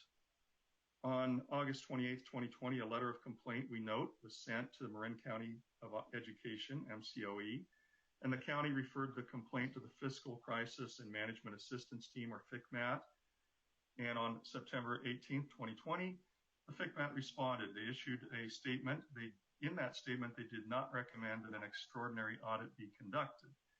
So CDE concludes that the projected financial plan for Ross Valley Charter is fiscally sustainable. We also find that the Ross Valley Charter petition does provide a reasonably comprehensive description of all of the required charter elements, but we do note some areas and some elements that could be strengthened. And so we have some potential recommendations to cover if approved as conditions of approval. We're going to go into those now. So first of all, for element A, description of the educational program, we find at the department that the Ross Valley Charter petition is consistent with sound educational practice and presents a reasonably comprehensive description of the English Language Development, or ELD, program. However, if approved by the State Board of Education as a condition of approval, the petitioner will be required to revise the petition to include the necessary language for element A, description of educational program, by updating the following. This is our recommendation. Under the plan for English learners, the Ross Valley Charter petition will need to state that the home language survey is completed when a student first enrolls in a California public school. The petition will need to state that the requirement for proficiency on the English Language Proficiency Assessment for California, or LPAC, is a score of 4, and that the Ross Valley Charter petition should be also updated to include descriptions of the integrated and designated ELD instruction in greater detail, as well as to identify that integrated ELD and pupil monitoring is to occur across all subject matters. Under element J, suspension and expulsion procedures, it does present the petition a reasonably comprehensive description of suspension and expulsion procedures. We have some recommendations. If approved by the state board, as a condition of approval, the petitioner will be required to revise the petition to include necessary language for element J, suspension and expulsion procedures. That would include Senate Bill 419, which extended the permanent prohibition against suspending students enrolled in kindergarten through grade 3 for disruption or willful defiance to include students in grades 4 and 5. Additionally, the petitioner will need to state that the expansion of this prohibition should include students in grades 6 through 8 through July 1st, 2025. Also under this element J, the petition needs to be revised to clarify that when an appeal relating to the placement of a pupil or the manifestation determination has been requested by either the parent or Ross Valley Charter, the pupil shall remain in the interim alternative educational setting, pending the decision of the hearing officer or until the expiration of the time provided in 20 United States Code section 1415K1C, whichever occurs first, unless the parent and Ross Valley Charter agree otherwise. So in summary, the California Department of Education staff is recommending approval of the Ross Valley Charter renewal petition to the commissioners and to the state board. If approved, the State Board of Education will again assign the oversight of Ross Valley Charter to a local entity, either the local district or the county office of education. And that concludes our presentation. All right, so at this time, commissioners, do any of you have clarifying questions? Again, we'll work with clarifying questions based on the presentation that CDE has just given. And then if you have more substantive, deeper conversations and questions, we'll take those at a later time. But for now, are there any clarifying questions? Commissioner Berriman. Sorry, I had to unmute myself. I was looking at some of the document, you know, the written public comments, and there's a mention of $1 million debt. CDE, do you know any of this, or I mean, do you see any kind of facts to this claim or whatnot? And there's a few emails that mention this $1 million debt.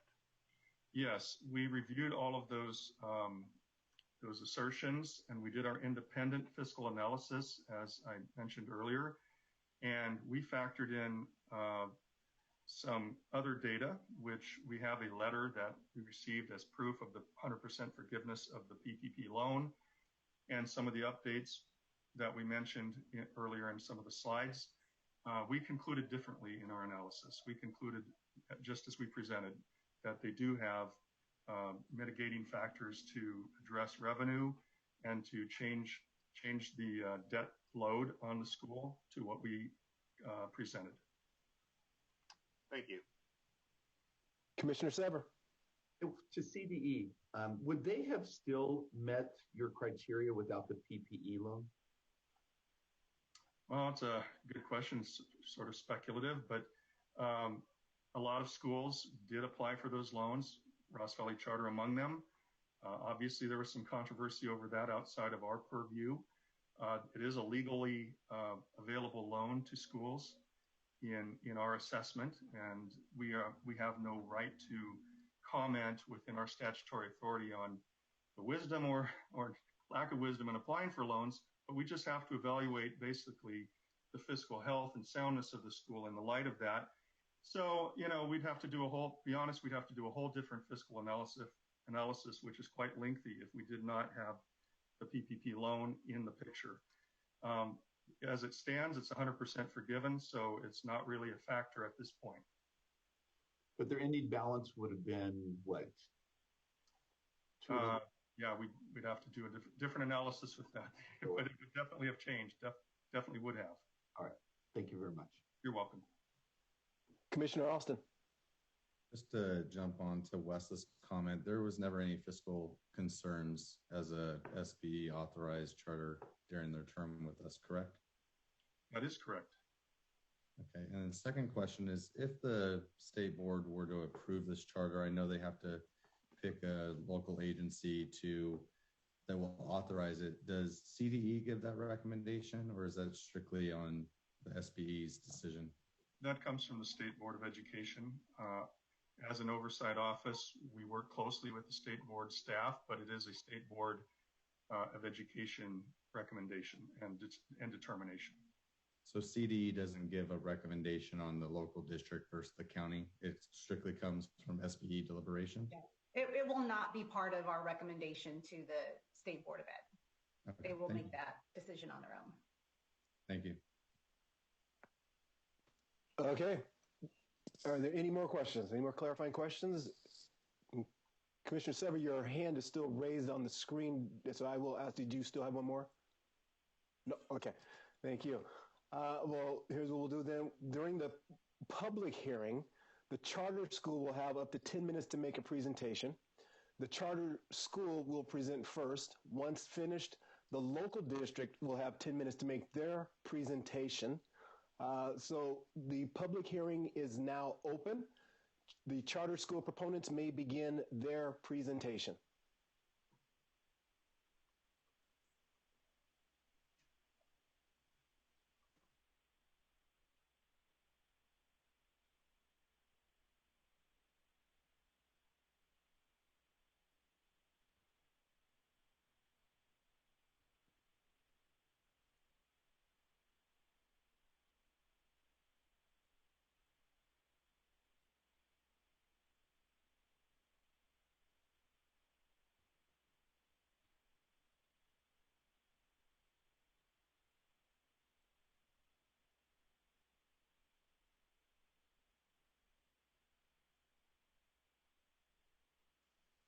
And so you may begin if it seems that everyone is starting to turn on their camera. So whoever would like to lead, you may begin. You have 10 minutes.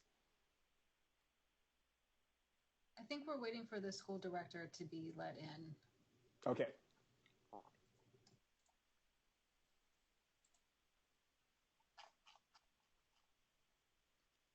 All right, so I just let in all school presenters. All right, so good morning. I appreciate you all taking the time to be with us this morning. I'm going to share my screen so that we can start presenting.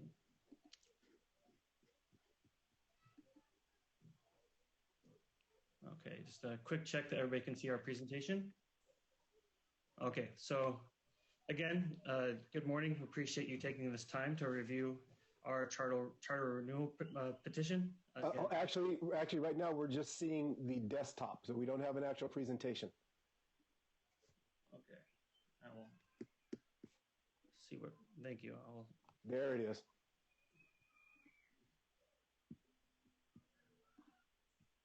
Okay. Now do you see it? Now we are seeing the same one. Thank you. So we are an SBE authorized charter school, and we're just going to quickly go through a few of our key attributes as a school. We are very proud of our school and particularly proud of our staff. We have 9 classroom multi-age teachers who have a varying degree of experience from 5 to 20 years of multi-age teaching experience. All have come from former district positions before this. We also have a full-time special education teacher and classroom aides to support in the classroom. I am the school director and I have been for 4 years. It's a pleasure to serve in this role. We also have an office manager and a receptionist. And in addition to that, we have a family outreach coordinator who connects to our families to help promote engagement, in particular our Spanish-speaking families. We also have an English language development and intervention teacher to support those students who need that extra support. We also have a strong enrichment program of art and music, and of course a PE teacher, which we are continuing through the pandemic. I'm now going to pass it over to Emily, who is going to talk about our educational program. Hey, thank you everyone. My name is Emily Bilo Carell, and I'm a second and third grade teacher at Ross Valley Charter School, and I'm going to speak to our educational program today. First, I'd like to speak to our inquiry-based curriculum. It's something we're very proud of as well. Our program is truly student-centered and curiosity-driven. From the time students enter as a kindergartner to the time they leave our school as a fifth grader, they're actively engaged in thematic inquiry units where their questions are encouraged. Not only encouraged, but expected. Teachers have to guide students through the learning process and through the research process to uncover answers to their questions in an authentic way. Another element of our educational program that I love so much are multi-age classrooms. These are intentional multi-age classrooms, not just combo classes based on budgetary needs. We intentionally have 2 grades per classroom, and students spend 2 years with their teacher. They rotate between being the younger student and the older student in the classroom. So they rotate through being the mentee and the mentor. And they go through this cycle a number of times as they work their way through Ross Valley Charter. This, for the teacher, this leads to a very deep knowledge of our students' needs. And the students also get to know their teachers in a very close way. This creates a very rich and connected community. Students know each other very well because they're cycling in and out of these multi-age classrooms. They're meeting with friends that they had in former classrooms and now they're classmates with. This creates an atmosphere of collaboration in our classes rather than competition. This is, there's a great range of abilities in all of our classrooms. And so our students truly learn how to work well with one another. And I think I speak for all of our teachers when I say that our classrooms are joyful places. Students are comfortable, they know each other, they are known by each other and by their teacher, they're respected and they're welcome. Next slide, please. We're also proud to be a more diverse school in Marin County. This chart demonstrates that our school population aligns with Marin's population, more so than the Ross Valley School District. Particularly, I point out our Latinx population, which is at about 27-28%, which is close to Marin County's percentage. We also have 20% of our students who are English language learners, which is higher than Marin County's average percentage. So again, our RVC aligns closely with Marin County in our diversity. Next slide. We are also very happy to be a continually growing school as more families choose RVC each year because we are meeting the needs of some families in our community. We're close to our maximum capacity. We have over 28% of our students are eligible for free and reduced price lunch, which is close to 3 times the district's percentage. And again, English language learners make up 20% of our population, which is 5% of the district's percentage. And our families are happy. Our families stay with us. Our retention rate is close to 95%. And over 96% of our parents report that their kids feel at home in this community that we've created at Ross Valley Charter. We've worked hard to cultivate a warm and welcoming community for all families that values and promotes diversity. And we are actively incorporating diverse perspectives into our school culture on a daily basis. Thank you.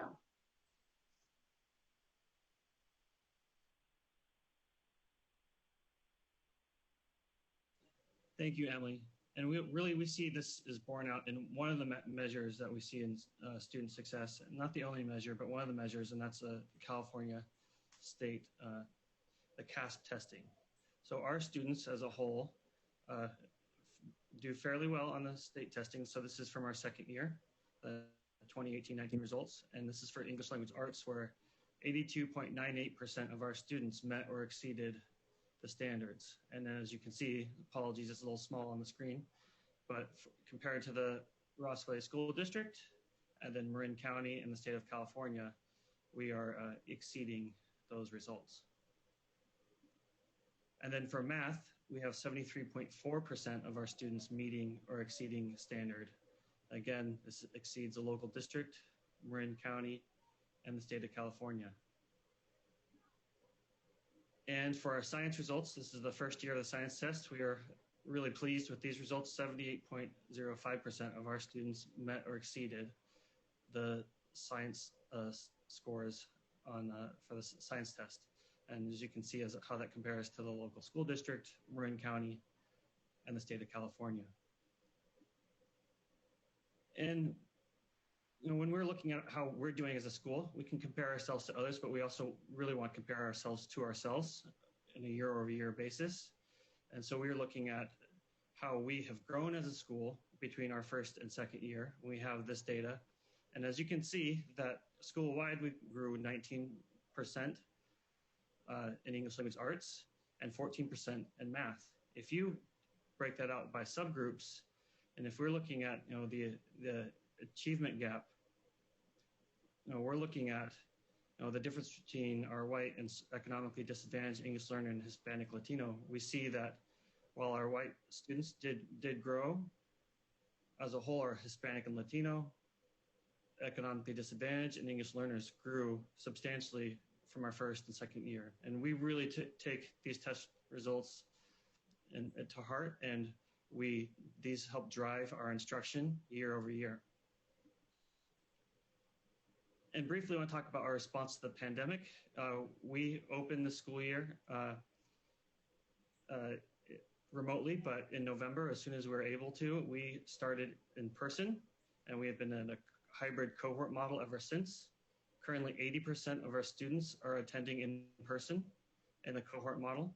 The students who got to start the school year with their teacher stay with their teacher all year. So our teachers are meeting the needs of the kids wherever they're at. And we've continued enrichment, and social emotional well-being is front and center for our kids and their support. We have continued providing English learner and special education services from March 13th, when we were told to close to in-person instruction. We also had provided services over the summer, and we're looking to continue providing services in summer school this coming summer. So I'm going to move on to Sharon to finish up. Thank you very much. We're very pleased to have had our school director, Luke Deshane, on board since before we opened for our students' instruction. Our board governance, we have considerable experience there. I have 20 years of governance between the Ross Valley School District and Ross Valley Charter. Two of our parents are CPAs and bring a great deal of wealth of information for our finance decisions, as well as one of them being involved in audits. We have a parent who has a specialty in special education who served on county-wide committees to improve special education services. And we have a parent from our Hispanic community serving as a leader there and encouraging more parent leadership in our diverse community. So our average board tenure is 4 years. We've been a nonprofit 501c3 since our inception. So that is time. We're going to do everything we can to stay within our timelines here. But I will say thank you very much for giving the presentation. And apologies because we want to, again, stay on track. So at this time, let's see, I'm going to check my notes here, make sure I'm also following along. So I would like to say that when the district has done with their presentation, that will be when we start to take public comment. So people wishing to make comment on item number 3 should call in at this time. To make comment, dial 712-770-4906. I'll repeat that. To make comment, dial 712-770-4906 and use access code 1166083 when prompted. At this moment, the district will now have 10 minutes for their presentation. So as soon as the district is ready, the staff will keep track of that time also.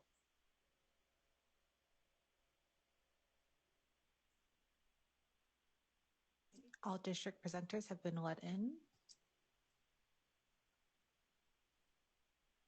So district, you now have 10 minutes to present. Thank you. Good morning from the Ross Valley School District. Hold on just a second, Marcy. Let me make sure that we're all up before we start. Oh.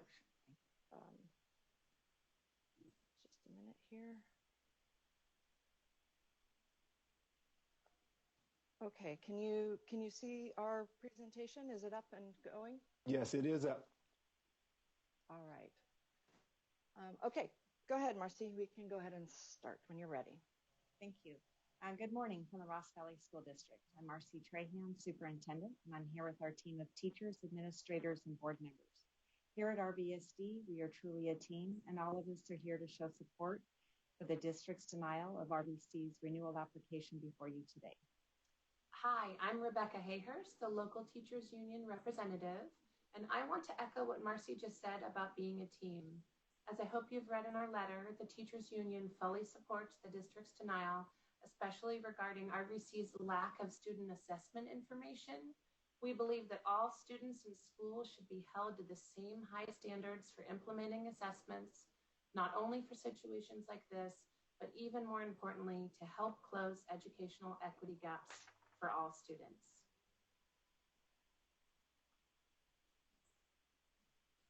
Marcy? We are very proud of our little district and the work we are doing to provide all different types of learners with diverse learning opportunities, a few of which you'll see on this slide. As a team, we've spent months completing our analysis of RVC for their renewal, and we feel we have provided a thorough, comprehensive, factual analysis, and we all stand behind it.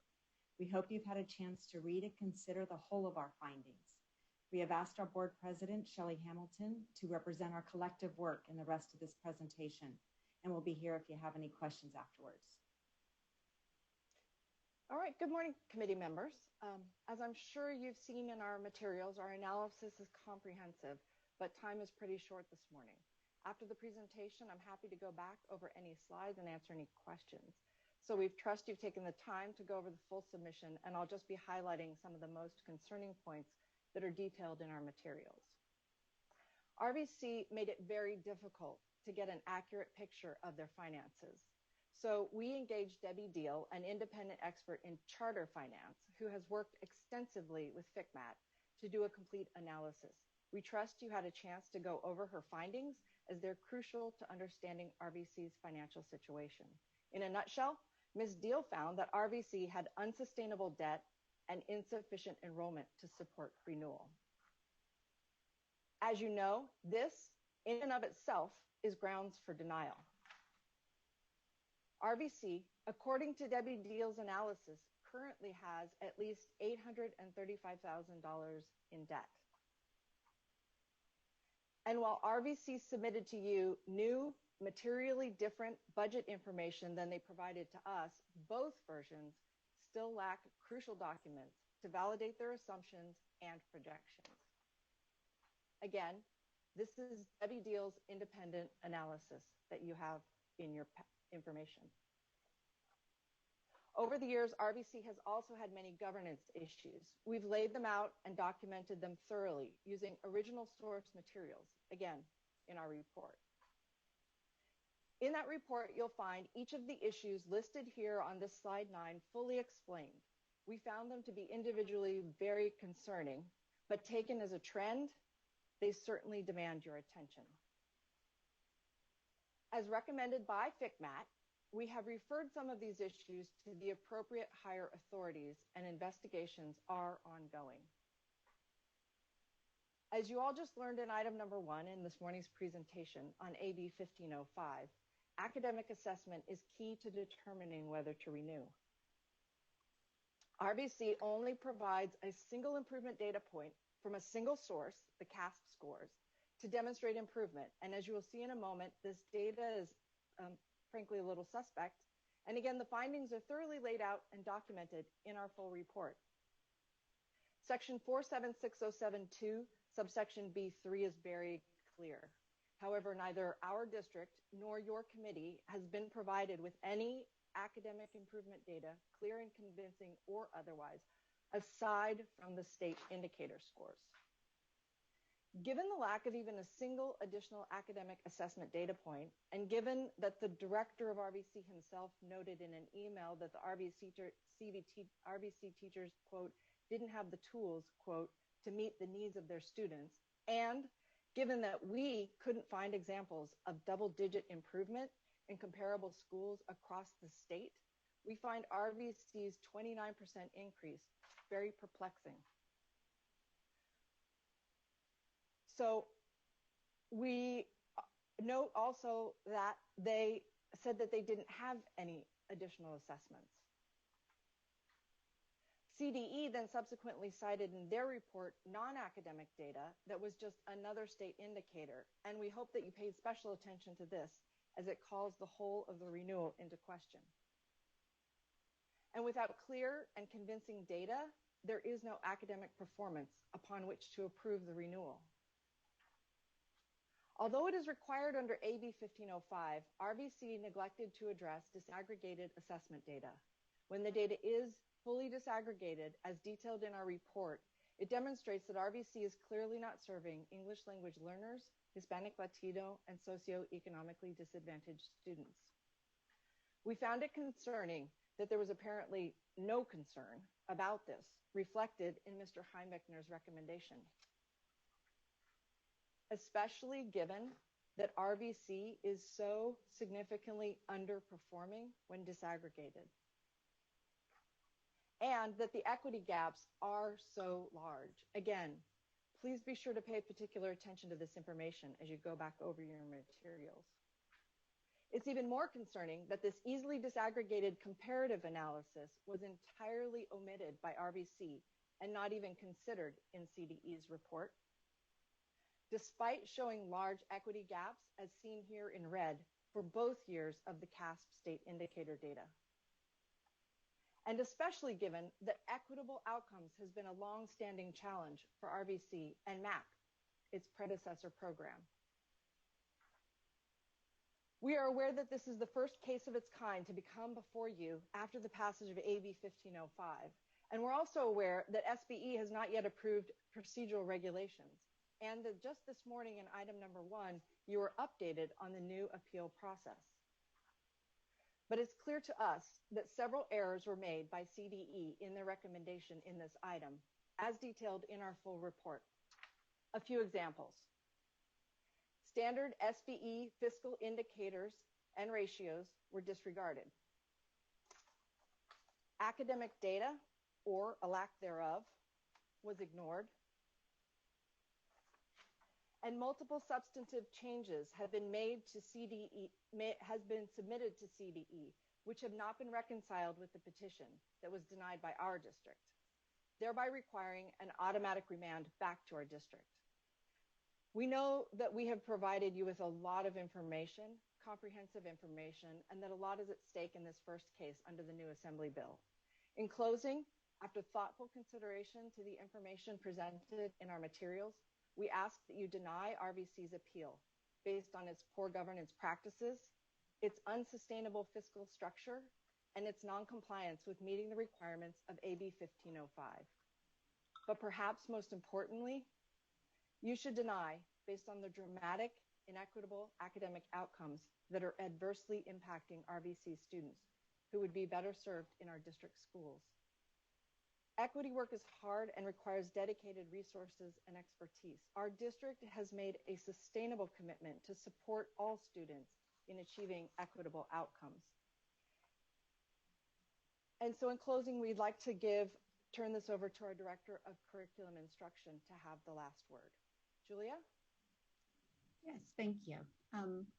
As Marcy mentioned at the start of this presentation, everything we do in our district is a team effort, including our equity work. As a team, we have been formally engaged in this work for the past 4 years, including extensive training for 100% of our certificated and administrative staff through a partnership with Epic Education, a national leader in diversity, equity, and 1 minute training. This training is focused on recognizing implicit bias and leveraging culturally responsive teaching practices to shift our collective lens toward a more inclusive experience for our students and their families. We have put this training into practice in a number of ways, such as diversifying our classroom and library collections with books that reflect all of our students and their families, implementing history social science curriculum that elevates and centers the counter-narrative, and replacing some of our school-wide events like the father-daughter dance with new traditions that are more inclusive of diverse families and cultures. We have also increased our support for Spanish-speaking students and families in a district budget that dedicates at least 20% of our expenses toward equity-related student services, professional development, and community engagement. Most recently, we have launched a parent-guardian equity task force to guide our work as a district.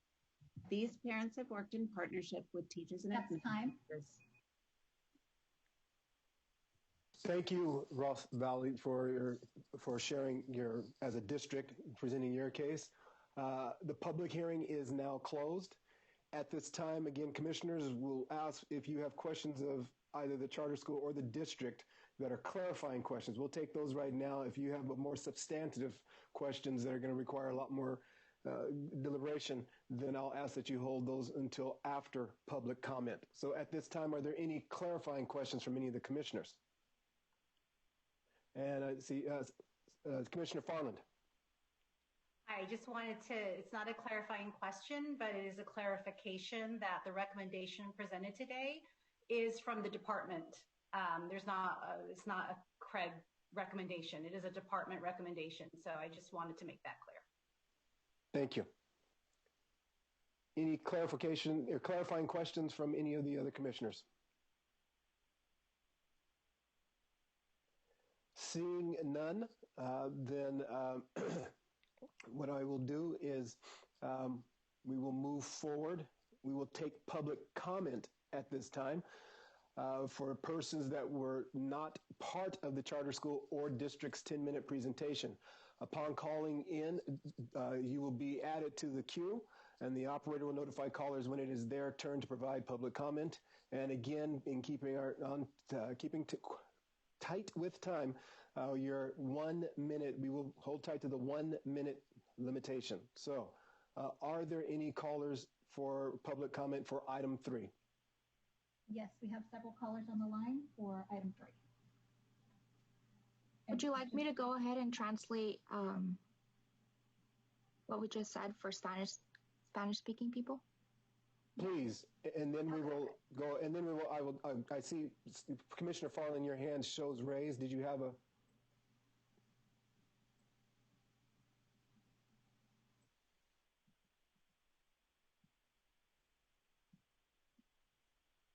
So yes, translator, you can go ahead and make that.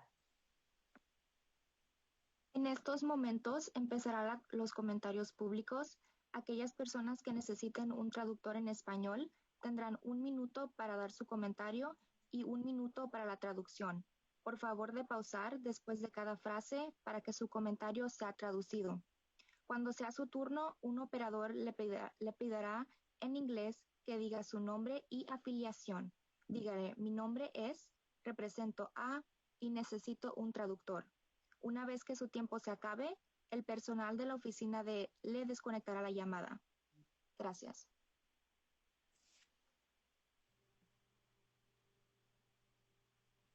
Okay, we will start public comment with the first caller in the queue. Caller, please state your name and affiliation to provide public comment for item 3. Your time starts now. Am I on? Yes, you are on. We can hear you. Kimberly Hicks is my name. Should I start? Okay, you can start your comment. Thank you. My name is Kimberly Hicks, and I'm a parent at Ross Valley Charter School. We chose Ross Valley Charter because of its emphasis on inclusion in schools. Specifically, RVC passed a policy 2 years ago to better support transgender and gender nonconforming students. The policy allows for students and their families to develop a personalized support plan rather than relying on generalized protections. I can say that this policy has made a world of difference for our child, who feels supported and protected by staff and the community, to express herself authentically and without judgment. We have been able to advocate for her further through Ross Valley Charter's Diversity and Inclusion Committee, which is a school community of caregivers and educators dedicated to amplifying the voices of those traditionally underserved, I strongly support the continued funding of this amazing school. Thank you. Next caller, please state your name and affiliation for the record. Your time starts now.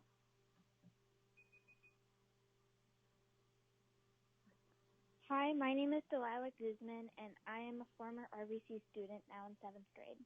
I hope you will renew RVC's charter because RVC is important to many kids. It gives many students the opportunity to look up to older students and to be inspired. Being a part of RVC was very important to me. Kids to confide in and teachers to get help from. I was taught many lessons there: respect, confidence, and most importantly, friendship. And kids in the future should have the access to be a part of RVC. Thank you for your time and your service. Please support RVC.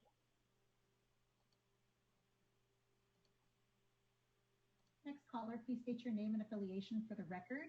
Your time starts now.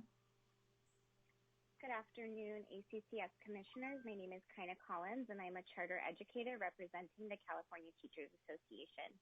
CTA is concerned with the CDE's approach to the Ross Valley Charter appeal and that it undermines the intent of the legislature regarding the renewal process for the SBE authorized charters under 47605.9. The district board voted unanimously to deny RVC's renewal petition and issued notices of violation as outlined in 47607E. RVC has challenged the district's authority to issue notices, other aspects of their authority to consider its renewal petition. This position is untenable and it disregards the legislative intent of AB 1505 to return chartering authority from the SBE to local educational agencies. CTA requests that the CDE and SBE address these concerns so that the process moving forward respects the clear intent of the legislature. Thank you.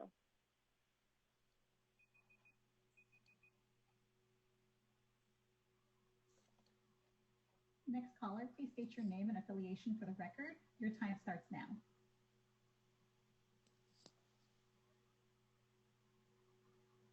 Hi, my name is Hugh Roberts, and I live within the Ross Valley School District. I have 2 kids. Both went to Ross Valley Charter for at least part of their elementary school. Prior to that, they were with the Ross Valley School District. And I want to say that my kids benefit greatly from the Ross Valley Charter, and I strongly support it. The teachers and staff are excellent, and the school has been a real asset in our community. It has served my kids well and has a proven track record and outperforms the district in many metrics. The reasons the district gave for denial of the charter I don't think are fair, and they don't represent an honest assessment of the facts. Everyone in this district would be better off if the district spent our shared resources on supporting the students instead of trying to shut down a school that many parents clearly prefer. Thank you.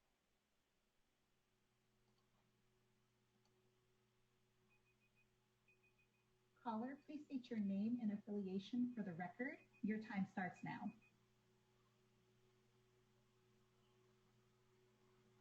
Hello, my name is Judith Cervantes Canel, and I have 2 children in the Ross Valley School District. One of them is a 5th grader, and one of them is a 1st grader.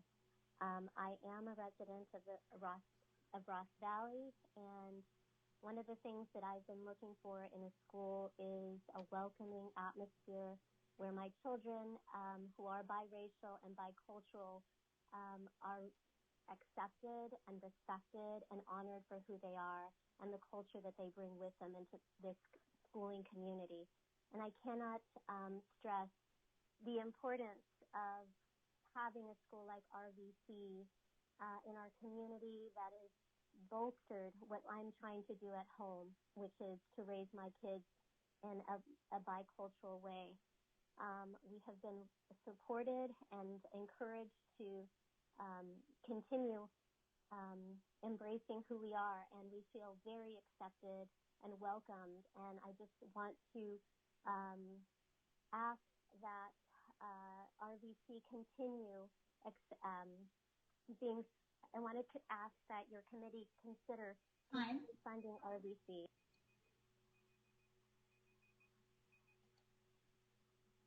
Next caller, please state your name and affiliation for the record. Your time starts now. Hi, this is Cheryl Flick. I'm a parent of a 1st and 5th grader. administrator. I'm also a parent board member and an accountant, and I appreciate, as a board member, the fiscally conservative approach that the school has taken over the years in making budgetary decisions. This is my experience, which is direct and involved and engaged, is inconsistent with the color commentary that the district put forth in its denial of our petition. In terms of my children, importantly, I really appreciate RVC's integration of social emotional learning, which has really helped our son come out of his shell. The teachers allow each kid to blossom in their unique way and follow specific interests of each child. And they also support all members of our RVC community, including students and families facing economic disadvantage.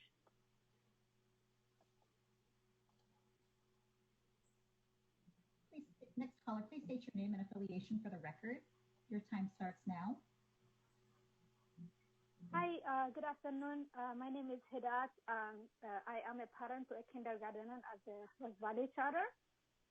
I just want to say that having a different background and not having attended school in the U.S., it was a little hard and confusing what to expect from school. But once we chose the Ross Valley, because it's an inquiry-based, and it encourages our kids to bring the best to what they have to offer. So our family has benefited a lot from the community, not only from the staff and teachers, but also, which is very inclusive, but also from the parents community, which I find is very welcoming, and it has brought a lot of value into my family. So I really urge that please you continue the RVC school. Thank you. Next caller, please state your name and affiliation for the record. Your time starts now. Hi, my name is Kathy Lake, and my two daughters attended RVC. They are now in 9th and 7th grade at a private school. And I have to say that while the private fancy school is nice, we long for the community that was part of the DNA at RVC. RVC is not just a school, it's a community of educators, students, and teachers all working together. RVC includes its alumni families like me in their community, and I am so grateful for that. I continue to receive community announcements and invitations to events, something that's lacking from the local public school district. There's always a lively community discussion about parent ed topics of diversity, transgender, and more. Ross Valley Charter is a model for what right looks like, and we need more of it. Thanks. Next caller, please state your name and affiliation for the record. Your time starts now. Hi, my name is Amy Gramajo, currently a parent since the beginning when Ross Valley Charter opened. Back then he started, I believe, in 2nd grade, and my daughter started TK last year, so I have 2 children and currently a board member. I want to express how grateful I am with RVC, how welcoming every staff and also family members and other parents. My children are very happy and pleased and look forward to every day going to school, especially now opened. I would like RVC to stay and continue. That's all I have to say. Thank you. Next caller, please state your name and affiliation for the record. Your time starts now. My name is Erica Phillipson. I have 2 sons attending RVC. When we first moved to the Bay Area, we were looking for a school with an alternative approach to standard education, as we noticed how the public school system was making our oldest son anxious and detached from deep, meaningful learning.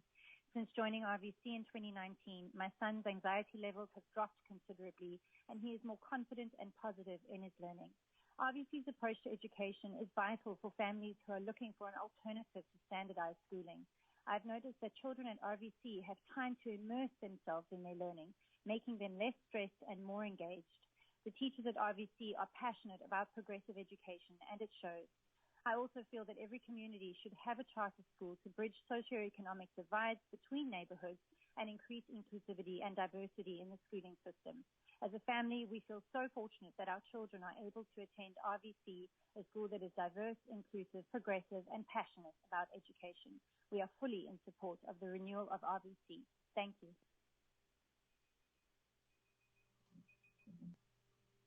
Next caller, please state your name and affiliation for the record. Your time starts now. Hi, my name is Kelly Hetherington. My son attended RVC through his 4th and 5th grade. He also attended 2 prior schools in the Ross Valley School District. And when we didn't feel that that was working for us, we really sought out RVC. He has had an IEP at the time for auditory processing delay and ADHD, in addition to life-threatening food allergies. I just get emotional because having this topic on board is what's so significant to me. I'm a single working mother, and to have a child, a place that I could trust that would care for my child, not just the staff, but the other families and community, was significant. He is now an A student attending White Hill and works remarkably well independently. He's interested in other cultures and other language, and he continues to pursue his music through his violin. Next caller, please state your name and affiliation for the record. Your time starts now. Hi, my name is Zura Reese, and I'm a parent that was part of RVC years ago. As a nurse who orients new nurses, I have learned that we all learn differently, and that's what RVC provides to young learners. And I also have learned, like RVC, it's important to create a safe, loving, and trusting relationship with those we teach. As a resident with a child that benefits from having educational options, my son loved going to school daily, hugging his teachers, sharing all the activities he learned during dinner with us. RVC takes the most important tasks and academics to each grade that each grade must learn into life by creating, and that's how my son learns best. My son learned about the Renaissance time by becoming a fishmonger during an open market created by his kindergarten/first grade class. He learned about the insect world by dressing up as one. Thank you, caller. That's time. Next caller, please state your name and affiliation for the record. Your time starts now.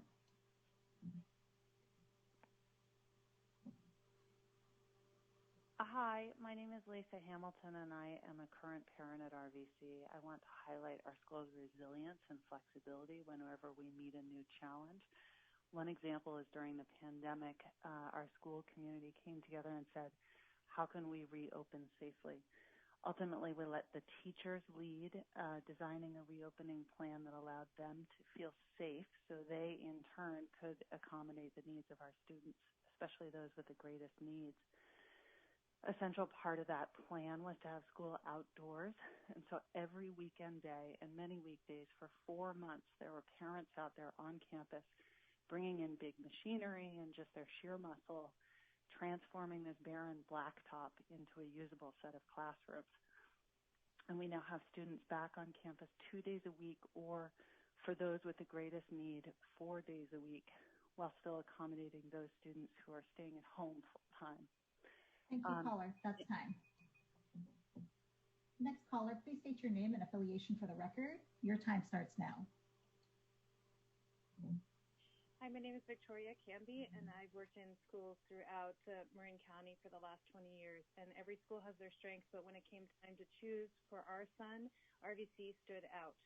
The inquiry-based learning incorporated in the classrooms fosters creative and meaningful lessons and curriculum. And our son has embarked on in-depth learning journeys through the Ice Age National Parks, history of our town, American Indian Studies, and currently biomes. Through the educational journeys he's had, he thrived in his academics and learned how to dive deep into his own personal passions. As a multiracial family, a member of the parent-driven, supported Diversity and Inclusion Committee, our family has been truly supported, valued, and respected at RVC. And RVC adds to the local community by modeling engaged learning, community spirit, and inclusivity. Thank you. I support RVC. Next caller, please state your name and affiliation for the record. Your time starts now.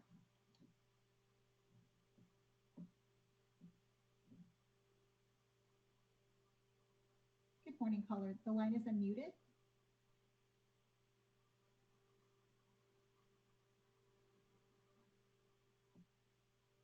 Okay, we will go to the next caller. Good morning, caller. Please state your name and affiliation for the record. Your time starts now. Hi, my name is Maria Quintana Pilling, and I am a resident of Ross Valley and a parent at Ross Valley Charter. Thank you for taking the time to listen to our community. My son is currently in 5th grade and has been in RVC since its start, and I have watched him blossom into an independent learner. One of the reasons I was so interested in the program is because the kids remained with the teacher for 2 years. This has been tremendously helpful as my son is initially very introverted.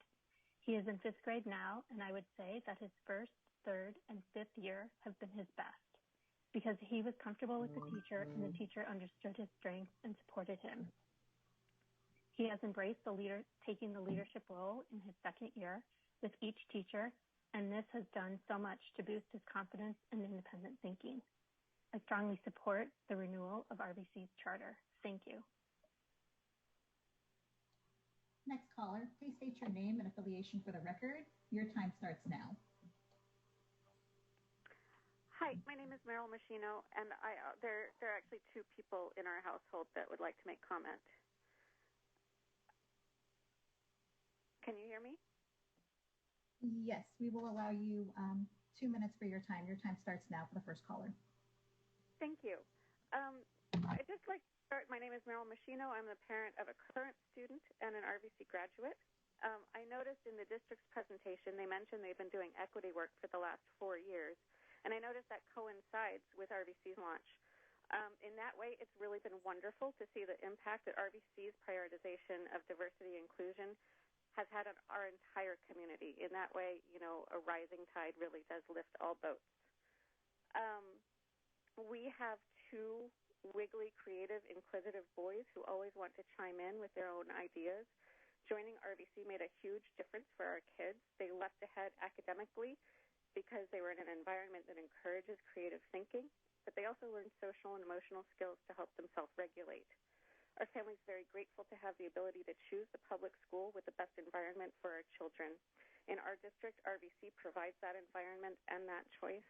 I'd like to say thank you for supporting charter schools and RVC. Time. Okay. Time for your second caller will start now. Hello, my name is Griff Roberts, and I'm an RVC graduate. I'd like to say that at RVC, I feel like I learned more in a more inclusive environment. With the multi-age program, I felt more included with higher age groups, even though I only spent 2 years there. During my year as a 4th grader, I met many friends in many grades, and in my 5th grade year, I could help the 4th graders, and I made friends in all grades, above and below. I talked to people who I may have never talked to, and learned one of my now favorite hobbies there. In those 2 years, I was mainly taught by one teacher, Miss Nina, who was understanding and knew how to help the 4th graders feel at the same level as 5th graders. I still have most of the friends I met at RVC. I feel like RVC's inclusive environment helps people learn. Thank you, caller. That's your time. Next caller, please state your name and affiliation for the record. Your time starts now. Hi, my name is Jennifer Frisch, and I'm the parent of a 5th grader at RVC. We chose RVC because we really liked the idea of a multi-age classroom. We've really appreciated the inquiry-based education model. Students at the school are given the opportunity to research and explore topics in an enriching way, where they can ask questions and research things that are important to them. My family is very culturally diverse. My children are multiracial, and this diversity has been welcomed and embraced at RVC in a way that we never experienced at any other school, with either of our children, one of whom is now a high school graduate. The focus on social and emotional skills has been really key for my child and for many other kids at the school. Students are supported, and the focus is on understanding the child. The inevitable issues of childhood are met with a sense of boundaries, but support. Next caller, please state your name and affiliation for the record. Your time starts now.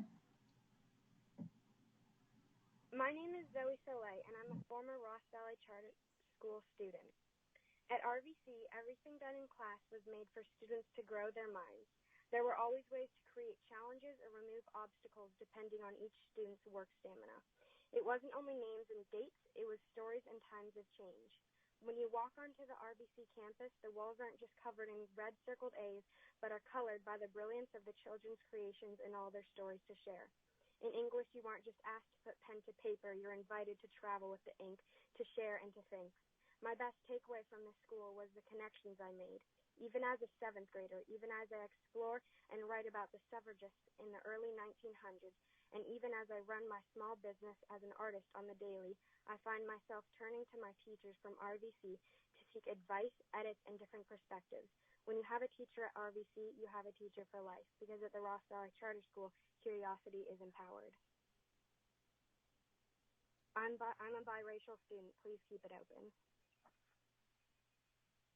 Next caller, please state your name and affiliation for the record. Your time starts now. Good afternoon. My name is Alicia Irwin, and I'm a parent at Ross Valley Charter. I have a 3rd grader at RVC, and my other son completed his time at RVC last year and is currently excelling at Whitehill. After attending the district elementary program, we realized both our children needed a different approach to their education. We feel so lucky that Ross Valley Charter was able to fill that need, and that there was an alternative educational choice available in our community.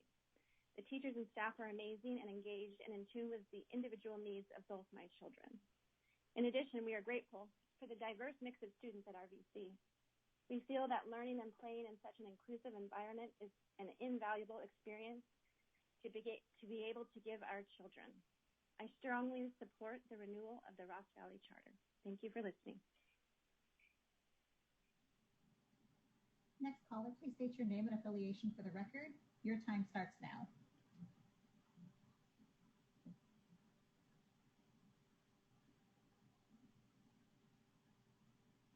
Caller, you are unmuted. Did you wish to make public comment for item 3?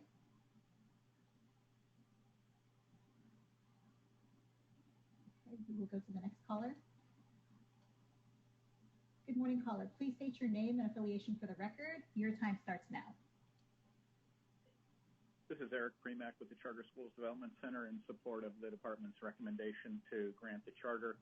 We've worked with this school for several years and always found them fiscally responsible and very adaptable, even when under significant opposition as they're experiencing today, and we would urge you that you support them. Thank you. Next caller, please state your name and affiliation for the record. Your time starts now. Hi, my name is Ramel Antoine, calling on behalf of the California Charter Schools Association in support of Ross Valley Charter School. We have worked with Ross Valley for a number of years and have always found them to be upstanding members and working on behalf of the best interest of students. It's important to remember that the opposition has talked about reference to 1505 as the relevant application here, and that's incorrect. As CDE has done a great job of reviewing Ross Valley's renewal under 47607, we urge the ACCS to support Ross Valley's renewal. Thank you. Next caller, please state your name and affiliation for the record. Your time starts now. Hi, my name is Eric Steinberg. I'm a parent of my daughter's in Whitehill and Ross Valley, and she attended the MAP program, the predecessor to RVC. And I really just want to point out what seems to be the bold-faced facts, which is RVC is successful, the children are successful, There's a need for this in our community, as demonstrated by the fact that they have so many students in their roles. And I can't quite understand, well, I've been involved with these meetings for some years, and it just seems to come down to follow the money, and that there's some motivation on the district's part that is incongruent with the success of RVC. And I thank you for considering their renewal. Thank you, caller. That's time. Next caller, please state your name and affiliation for the record. Your time starts now. Hi, my name is Jen Seraldo. I have a son who is in 5th grade and hopefully an incoming kindergartner this fall. We chose Ross Valley Charter for my son due to its inquiry-based approach to learning. Kids are really encouraged to take ownership in their education and are encouraged to collaborate, and they're encouraged to contribute, which makes a huge difference in the learning process. And my son has just thrived in this program. He's currently learning about immigration and learning about his own family story, which has engaged us as a family in really diving deep into what our story is. And he's also developed an appreciation of the stories of his classmates and everyone around him. The teachers and staff at RVC are approachable for both my son and for us as parents, which again has made a huge difference in this building this community. And I appreciate you considering. Thank you, caller. That's time. Thanks. Next caller, please state your name and affiliation for the record. Your time starts now. Hi, my name is Paige Hersey. I'm a parent of a kindergartner at Ross Valley Charter. My comment is simple. Not renewing the charter for Ross Valley Charter School would have a significant negative impact on children, families, and our community. Ross Valley Charter is a thriving, progressive learning environment. The teachers and staff and our director are amazing. Their communication is clear and consistent. Even amidst the pandemic, my child and our family have found a welcoming school community at RVC. The school successfully serves the children in our community as evidenced by higher test scores and other measures. Ross Valley Charter prioritizes equitably serving a diverse student population and attracts diverse families in a county that is predominantly white. I urge the Commission to renew Ross Valley Charter School's charter to preserve a valuable school option that positively impacts children, families, and our community every day. Thank you for your time. Next caller, please state your name and affiliation for the record. Your time starts now. Yes. My name is John Butler, and I live in the Ross Valley, and I support the charter. The other day, the Marin County Office of Education hosted a presentation of the work done by the Ross Valley Charter's Diversity and Equity Committee. The newsletter they created was an incredible resource, and it related to Black History Month, so I forwarded it to a local school director. She had already received the link from 2 teachers and had heard what an excellent learning tool it is. And it also made its way to the local high school district, as a matter of fact. The charter should be approved because of the service RVC provides their students and families, but also because they do what a charter is supposed to do. They innovate and share those innovations with the greater education community. Thank you so much for your time. Next caller, please state your name and affiliation for the record. Your time starts now. Hello, my name is Soraya Keating. I'm a parent of a 4th grade boy at RVC. I'm also a licensed psychotherapist and expressive arts therapist, and have worked for the last 20 years to promote well-being in children in different schools throughout the Bay Area. One thing that stands out to me about RVC is the attention to the social and emotional wellness of each child, and also to the specific needs of each child according to their multiple intelligences and their multiple strengths. My son happens to be quite spirited in his temperament, and every teacher he has worked with me and with him individually to really find what works and to look for what's right with him rather than what's wrong. which I've seen done in other school systems, not just with my son, but with the many children I've worked with through the years. So I appreciate your support of RVC. They've done an outstanding job bringing attention to what to me is one of the most important qualities. Thank you, caller. That's your time. Next caller, please state your name and affiliation for the record. Your time starts now.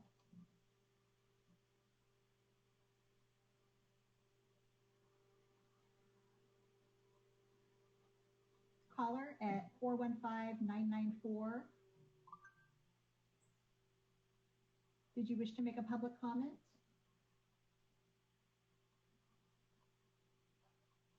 Okay, we will go to the next caller. Next caller, please state your name and affiliation for the record. Your time starts now. Hi, this is Maggie Evans, and I am helping a family of one child is at Ross Valley Charter, and we are so grateful for all they have done for us. They have just been, I wouldn't have been able to do it without them. And I hope the renewal continues for the Ross Valley Charter, because for English language learners, they have been exceptional. And I am truly grateful for them. Thank you so much. Next caller, please state your name and affiliation to the record. Your time starts now.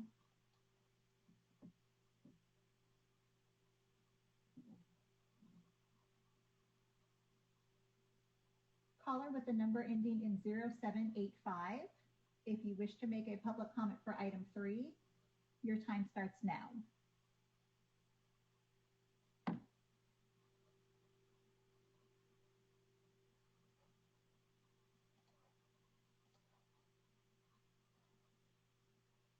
We'll go to the next caller. Good afternoon, caller. Please state your name and affiliation for the record. Your time starts now. Hi, my name is McCoy Dodsworth, and I have 2 children at Ross Valley Charter, one who is 6 years old and one who is 11. And the school has been amazing for our family. The teachers do everything in their power to support community and learning for every child in the classroom. And we're very grateful for the opportunity to have that experience and to have individuated learning and to have the multi-age program has been very helpful. Having my son stay with the same teacher has been invaluable for him. And the diversity in the classroom matches with our family values. We really appreciate that at the school. I really hope that this goes through. The charter does everything with evidence-based, best practices. It's an amazing school, and we really love it there. Thank you.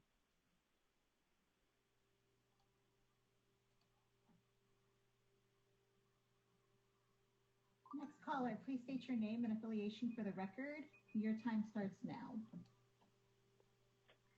My name is Tori Chappelle, and I am on staff with Ross Valley Charter as the intervention and English language development teacher. And I work with my staff diligently to support the needs of all of our students, and in particular the second language learners.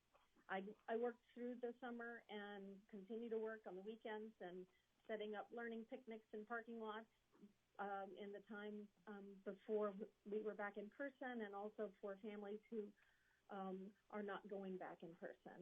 I've continued to deliver food and materials and wanting to help make sure that our families know that they are not alone and that we support them, their children in both academic and social and emotional ways. We are all a huge community that cares about each other, and I urge you to renew our charter. Thank you.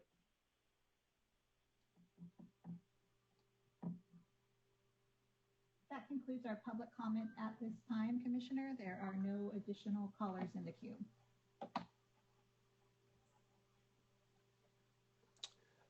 So at this time, we will open up for questions from the commissioners.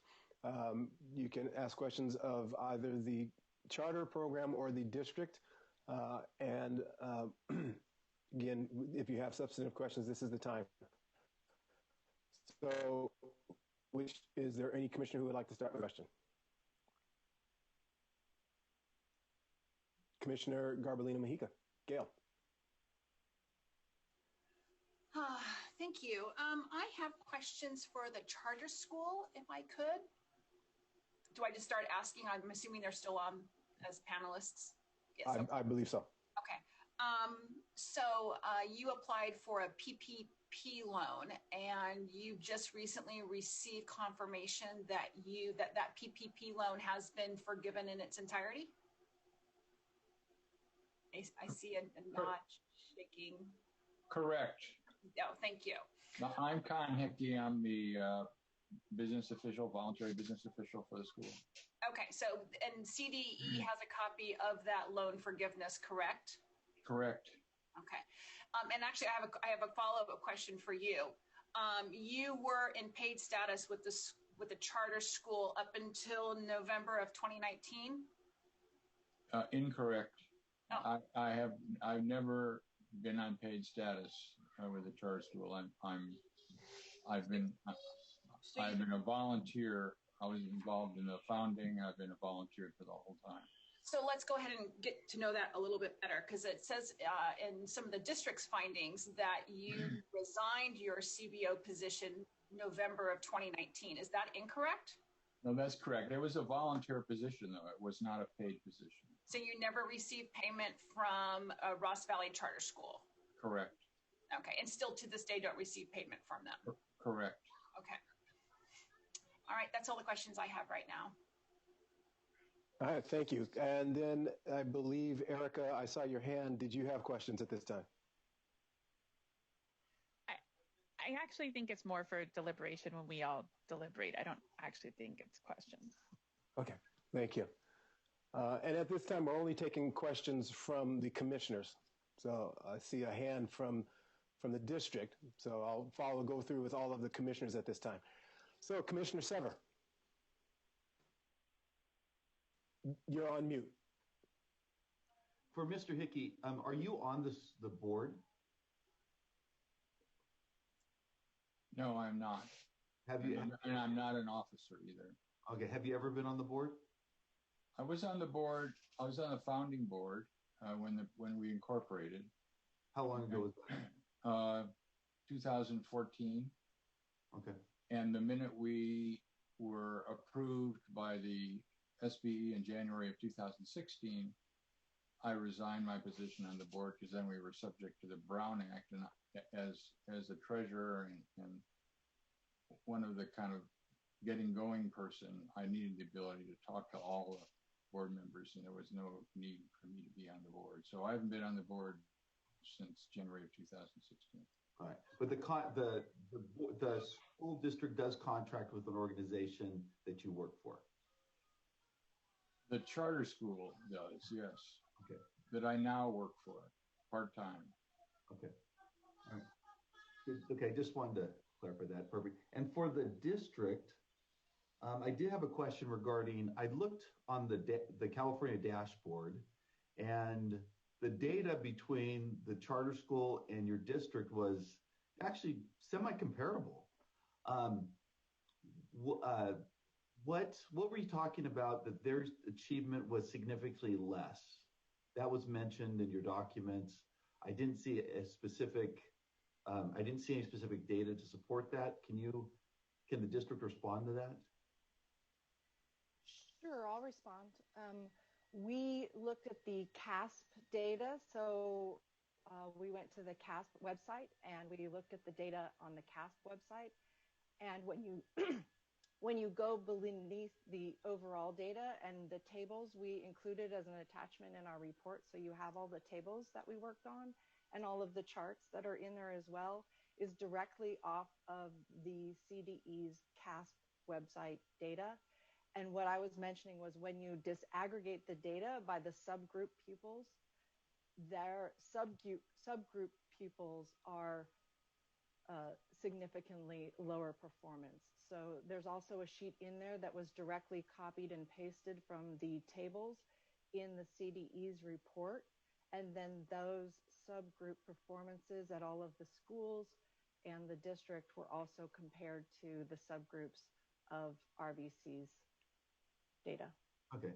And so I saw that a couple subgroups, but overall it looked like they were comparable as far as scores concerned overall.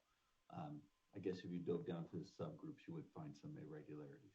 All right, that's all the questions I have right now. And Commissioner Berman. Yes, actually, it's for the district. I'm trying to wrap my head around why is it that Ross Valley Charter School has so many low-income students, looking at their percent on the same, I think, the dashboard. And I think they had 21% of their population was, free or reduced lunch, I believe, compared to your 8.6%. And I would probably look at the same thing for minority students. And why is it that minority students and low-income students are choosing the charter school as an option instead of their regular walking to elementary school? Sure. One of the differences in comparing the district to the charter school, as the district, as I know you all are aware, the district is bound by the district boundaries. So our boundaries, our students come from the communities that are bounded by our district.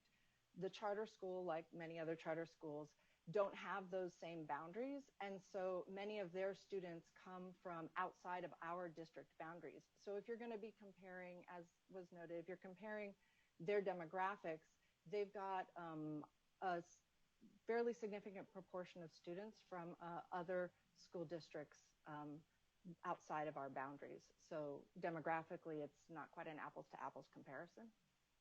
So by that means then the comparison of the achievement gaps for minority students is not apples to apples because your percent's a lot lower than their percent then, right? Or could you clarify that question? Well, I'm just kind of, because you have a much lower percent, and then so when you're mentioning the achievement gap, like for Ross Valley, they're 21%, 194 kids. That's around 40 plus students compared to the 8.6% of the. That's only 205 students for the whole district of minority students or low income students. So it's kind of hard to compare the achievement gap for those two for me. Ideally, I think ideally it would be appropriate to do a comparison of achievement with the home districts that the students were coming from. If you really wanted to get apples to apples, then you might go back and look at the percentage of students, what districts those students came from, and then what the achievement of those subgroup populations are in those districts. Thank you. Might I just add to that what we're reviewing is the CASP data, which doesn't do that full apples to apples comparison. Any further questions for them, Commissioner Berman? Not for me. Okay, thank you. I do have a question, CDE staff. And this is partly clarification. So I have two questions, and one is for CDE staff, and then the other is I will ask the district to address. Am I to understand? I was looking at I'm going back to our conversations this morning about high performing or high track, mid track. If it weren't for the absenteeism numbers, would this be a high level program? You're absolutely correct. This is Craig Heimbichner. That's exactly the one criteria area of the dashboard which precluded it from being placed in the high track tier. So, I want to just also take a moment to add that when a school like Ross Valley fails to qualify in all but one area for high track automatic renewal, it's deemed middle track. And in that category, the authorizer may only deny renewal if it finds the charter failed to meet or make sufficient progress. And that's Ed Code 47607.2B6. So a charter that has demonstrated sufficient progress shall be renewed for 5 years per 47607.2B7. And we reviewed that criteria. I mentioned we tried to strictly follow the state metrics and the applicable Ed Code that's come out of the legislation we covered this morning. Okay, thank you. And then my question to the district, I I understand that you've got strong concerns about their fiscal viability. And what I'm noticing, though, is that the CDE also shared with us earlier that they're projected 5 years into a positive fund balance, and that FCMAT did not recommend a special audit. So from your perspective, what is that part of the fiscal concern that you have that I'm not understanding right now? If I can respond to that. Good morning, everyone. First of all, FCMAT did not do an extraordinary audit, but FCMAT did not find that there were no violations. So let's be very clear about that. That was left out of CDE's and also RBC's statements. In fact, what FCMAT said was that these are issues that should be referred to the district attorney and to the Small Business Association Inspector General.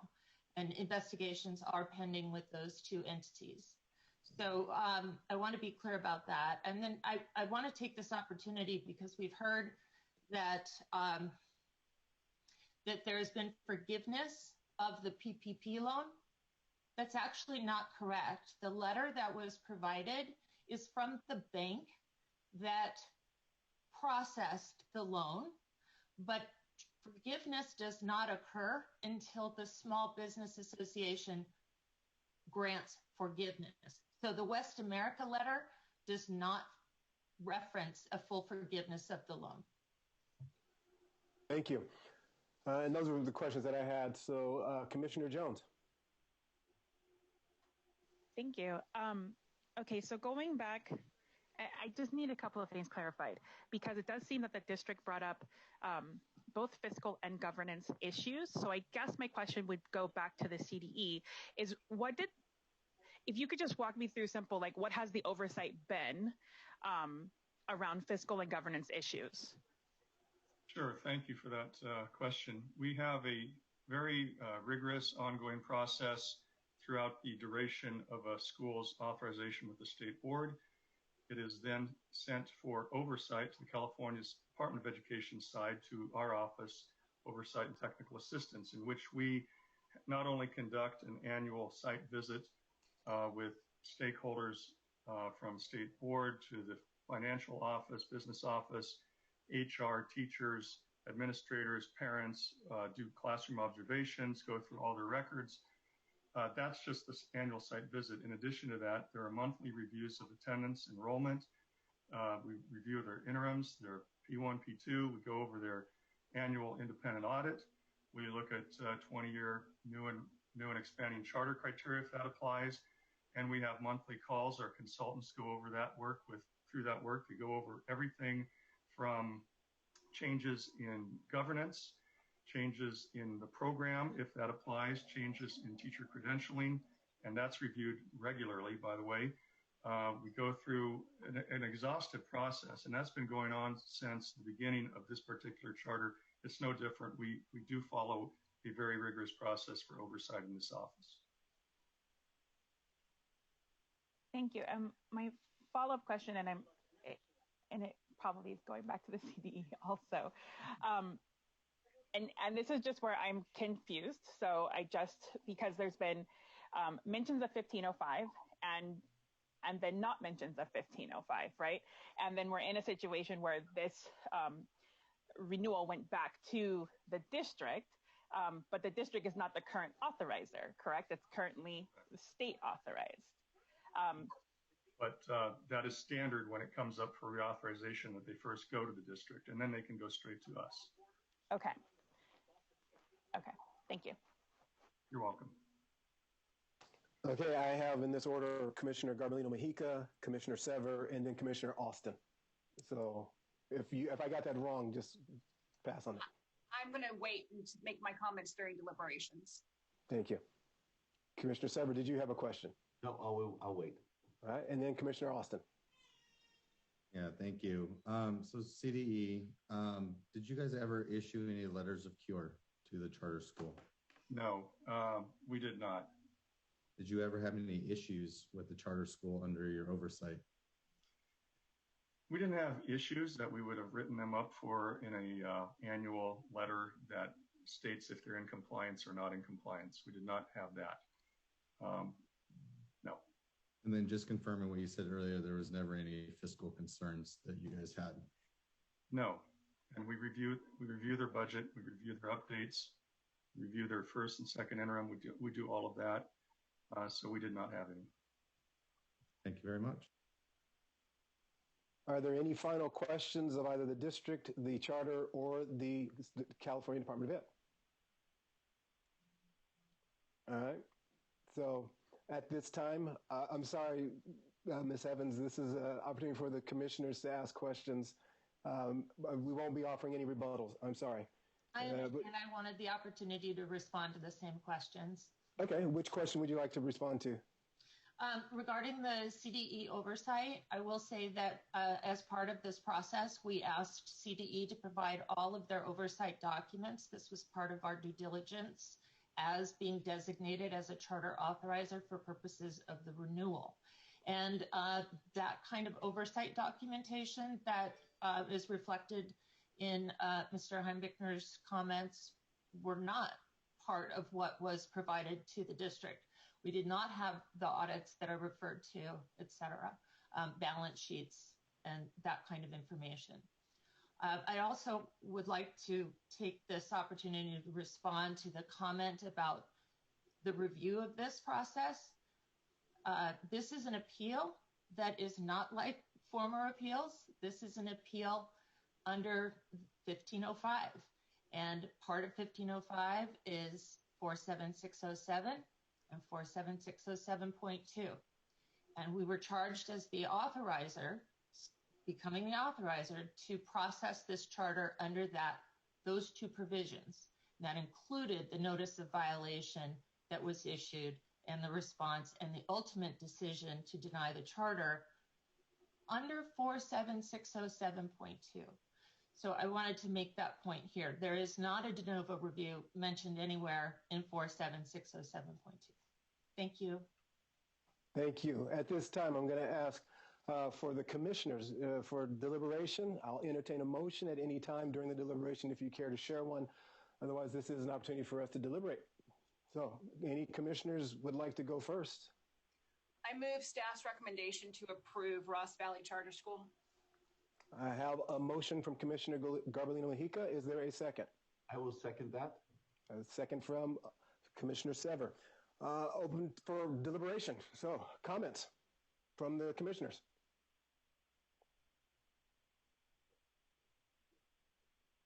Then I will go ahead, seeing none, I will go ahead and take...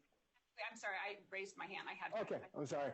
Again, thank you for interrupting me so I don't move too fast. So I see Commissioner Garbellino-Mujica, so Gail, Jared, and then Erica in that order, please. I just want to say that I want to thank CDE for earlier this morning kind of walking us through the new process under this, under these hearings. And it really helps to have our guardrails that we know where we can act and where we can, where our authority lies. And I really appreciate that. That helped me. I had a hard time with this appeal when I was prepping for it earlier. And I spent a couple of times going through the district's findings of fact. And there were issues that I took with it. I read CDE's recommendation wholeheartedly. And then I was concerned when I started to read the district's findings of fact. And when I finally got through it, what really hit me the most, because people who know me on this commission know that I really do focus in on many areas. I focus in on the finances, I focus on governance, and I focus on test scores. I felt that the establishment of a middle-tier charter school was a very valid position for CDE to recognize, and so I had no issues with that. I didn't have any issues with the finances. I know a lot of charter schools got PPP loans. I didn't love that there was some confusion about who applied and when in the board, and to see that the school district, incorporated that into its findings of fact so heavily. When we're talking about making an extraordinary audit for 139, a Brown Act violation is not something you're going to make an extraordinary audit to FCMAT. Brown Act violation, persistent and systematic Brown Act violations, you make a referral to the DA. And for me, though there may be some questions about whether the timing that happened, it's not great, but it doesn't rise to the level that we are now going to use those instances to throw out a moderately high-performing charter school. So that, for me, that fell flat for me. What also fell flat was the concerns they had about governance and the idea that because we have one board member who resigns, a long-standing board member who resigns from the charter school, that they now have concerns about the governance stability, I thought was a completely thinly veiled argument. Being a county superintendent for 15 years, I have school districts who have elected officials who don't serve in long-term capacities because things happen. And I think in small entities and small organizations, that occasionally happens. And to have that make it into their findings of fact, at that point for me, I felt like this is a very contentious relationship between a district and a charter school, and the district is throwing the kitchen sink at this charter school. So then I have to view through that lens every single finding of fact that they adopted, and whether or not that is truly an overreaction or not. And is it based on a contentious relationship, or is it based upon serious violations which should be revoked? And to be, at the end of the day, for my fellow commissioners, that standard for me was not met. What became apparent is that this is an unproductive relationship. The notice of violation that they issued for me was, I thought, an overreach again. And then to say, oh, but you didn't, we recognize that we're not required to do that. And we recognize that you're not required to respond within 30 days. But now I'm going to ding you in the findings of fact was, for me, something that I can't support. So with that, that's the reason why I made my recommendation to approve this charter school. Are there things that probably need to be cleaned up on the governance side? Probably. Sure. For probably every single one of our organizations that we work in, there's probably some things that we need to clean up, but it did not raise to the level of not continuing this school in the future. And I felt that it was important because I have really zeroed in on these issues in previous charter schools, but for this one, it hit me differently. So with that, I will. Thank you. And I believe, and we'll just, almost every hand has gone up, including mine. So we'll just keep going right through there. And I believe I had Jared was next. And so we'll go Jared, Erica, and then Esau. And Wesley, I believe you also, I know I had you in there as well. So forgive me if I've already lost track of the order. So Jared. Thank you. I just want to second Commissioner Gale's comments. I agree with everything she said. Secondly, I want to thank all the families of students and parents that voiced, their opinions. I think it spoke very well for the school. My decision on supporting the school, again, I didn't find anything that the district had to say was merited, and that CDE didn't have any issues over the last term of this charter. And I also appreciate CDE's analysis of 1505. And is this a 1505 case? Is this de novo? Really appreciate all the information and preparation that your team did, Stephanie. So thank you for that. Thank you. And I believe, Erica, you were next. Thanks. So I'm a kindergarten teacher, right? I don't run a school. So the business side is definitely something that I have to, work on and learn. However, I was on the governor's task force for charter schools. So I was intimately involved in the conversations that led up to 1505 and 1507. So with that, I do have a couple of red flags. And I think that one of the things that keeps going around in my head is I would like to know about the student population of the charter school. And if they are not from the community that the district is serving, then I do feel like we're putting the district in a corner here, right? We're putting the district in a corner. So I can understand where that relationship would be contentious. I also still have concerns over the governance and fiscal issues. And what I'm looking at is I see where the district has provided us with a lot of information, including getting outside people to actually, go ahead and provide an analysis. And what I'm hearing from both the charter and the CDE doesn't seem to mesh as far as the level of information we were provided. So I am struggling with that as I go through all of this, and just wanted to put that out there. So I've been very vocal on this board about how I feel regulations can be improved. I'm still there. I still feel regulations can be improved. I still think our conversations and our deliberation are really important to talk through this, because I think we can all agree things can be improved moving forward. So with that, I will just leave it at that. Thank you very much. Commissioner Esau. At the end of the day, I kind of look at the families it's going to impact. And if we, I kind of see ourselves as kind of a safeguard to the community, to the families that it's serving. And I'm looking at the enrollment demographics for the charter school. 56 families are socially disadvantaged. 39 of those families are English learners. They have 2 students who are foster youth, 21 students with disabilities. Those are, if I were to vote no, that's families that, that are at home there, and it's because at the end of the day, Commissioner Garbolino was mentioning, it just seems because they made paper mistakes or they didn't, do that part. But when it comes to what's going on in the classroom, it feels like good things are happening in this class, and the kids are learning, and the kids feel like they found a home. And 54 students. They have 54 students who are Hispanic, and it's 6 African Americans, 17 2 or more races. That's a lot of students, minority students that found a home. And then we're where if we were to say no, we're closing this down, and now they have to go find a new place. And it's not. I don't see enough of a reason to, put this kind of burden on these families. So I'm thinking a yes. Thank you, Commissioner Sever. As I read through this, it was almost like I was disappointed in the district in that long document, because as I read it, it was almost like they didn't like the answer. So whoever gave the answer must have screwed up. And then they, FICMAT, they didn't like that answer. CD, they didn't like the answer. So they dove deeper and deeper and deeper until they tried to find something that they were content with. And it was just very disappointing because it was disparaging to a lot of people throughout that. But, I support with that said, I couldn't find anything. And I think the charter school is doing a great job. And for them to have twice as many free and reduced lunch students and twice as many English learners than their school district is impressive. And we don't see that often. Thank you.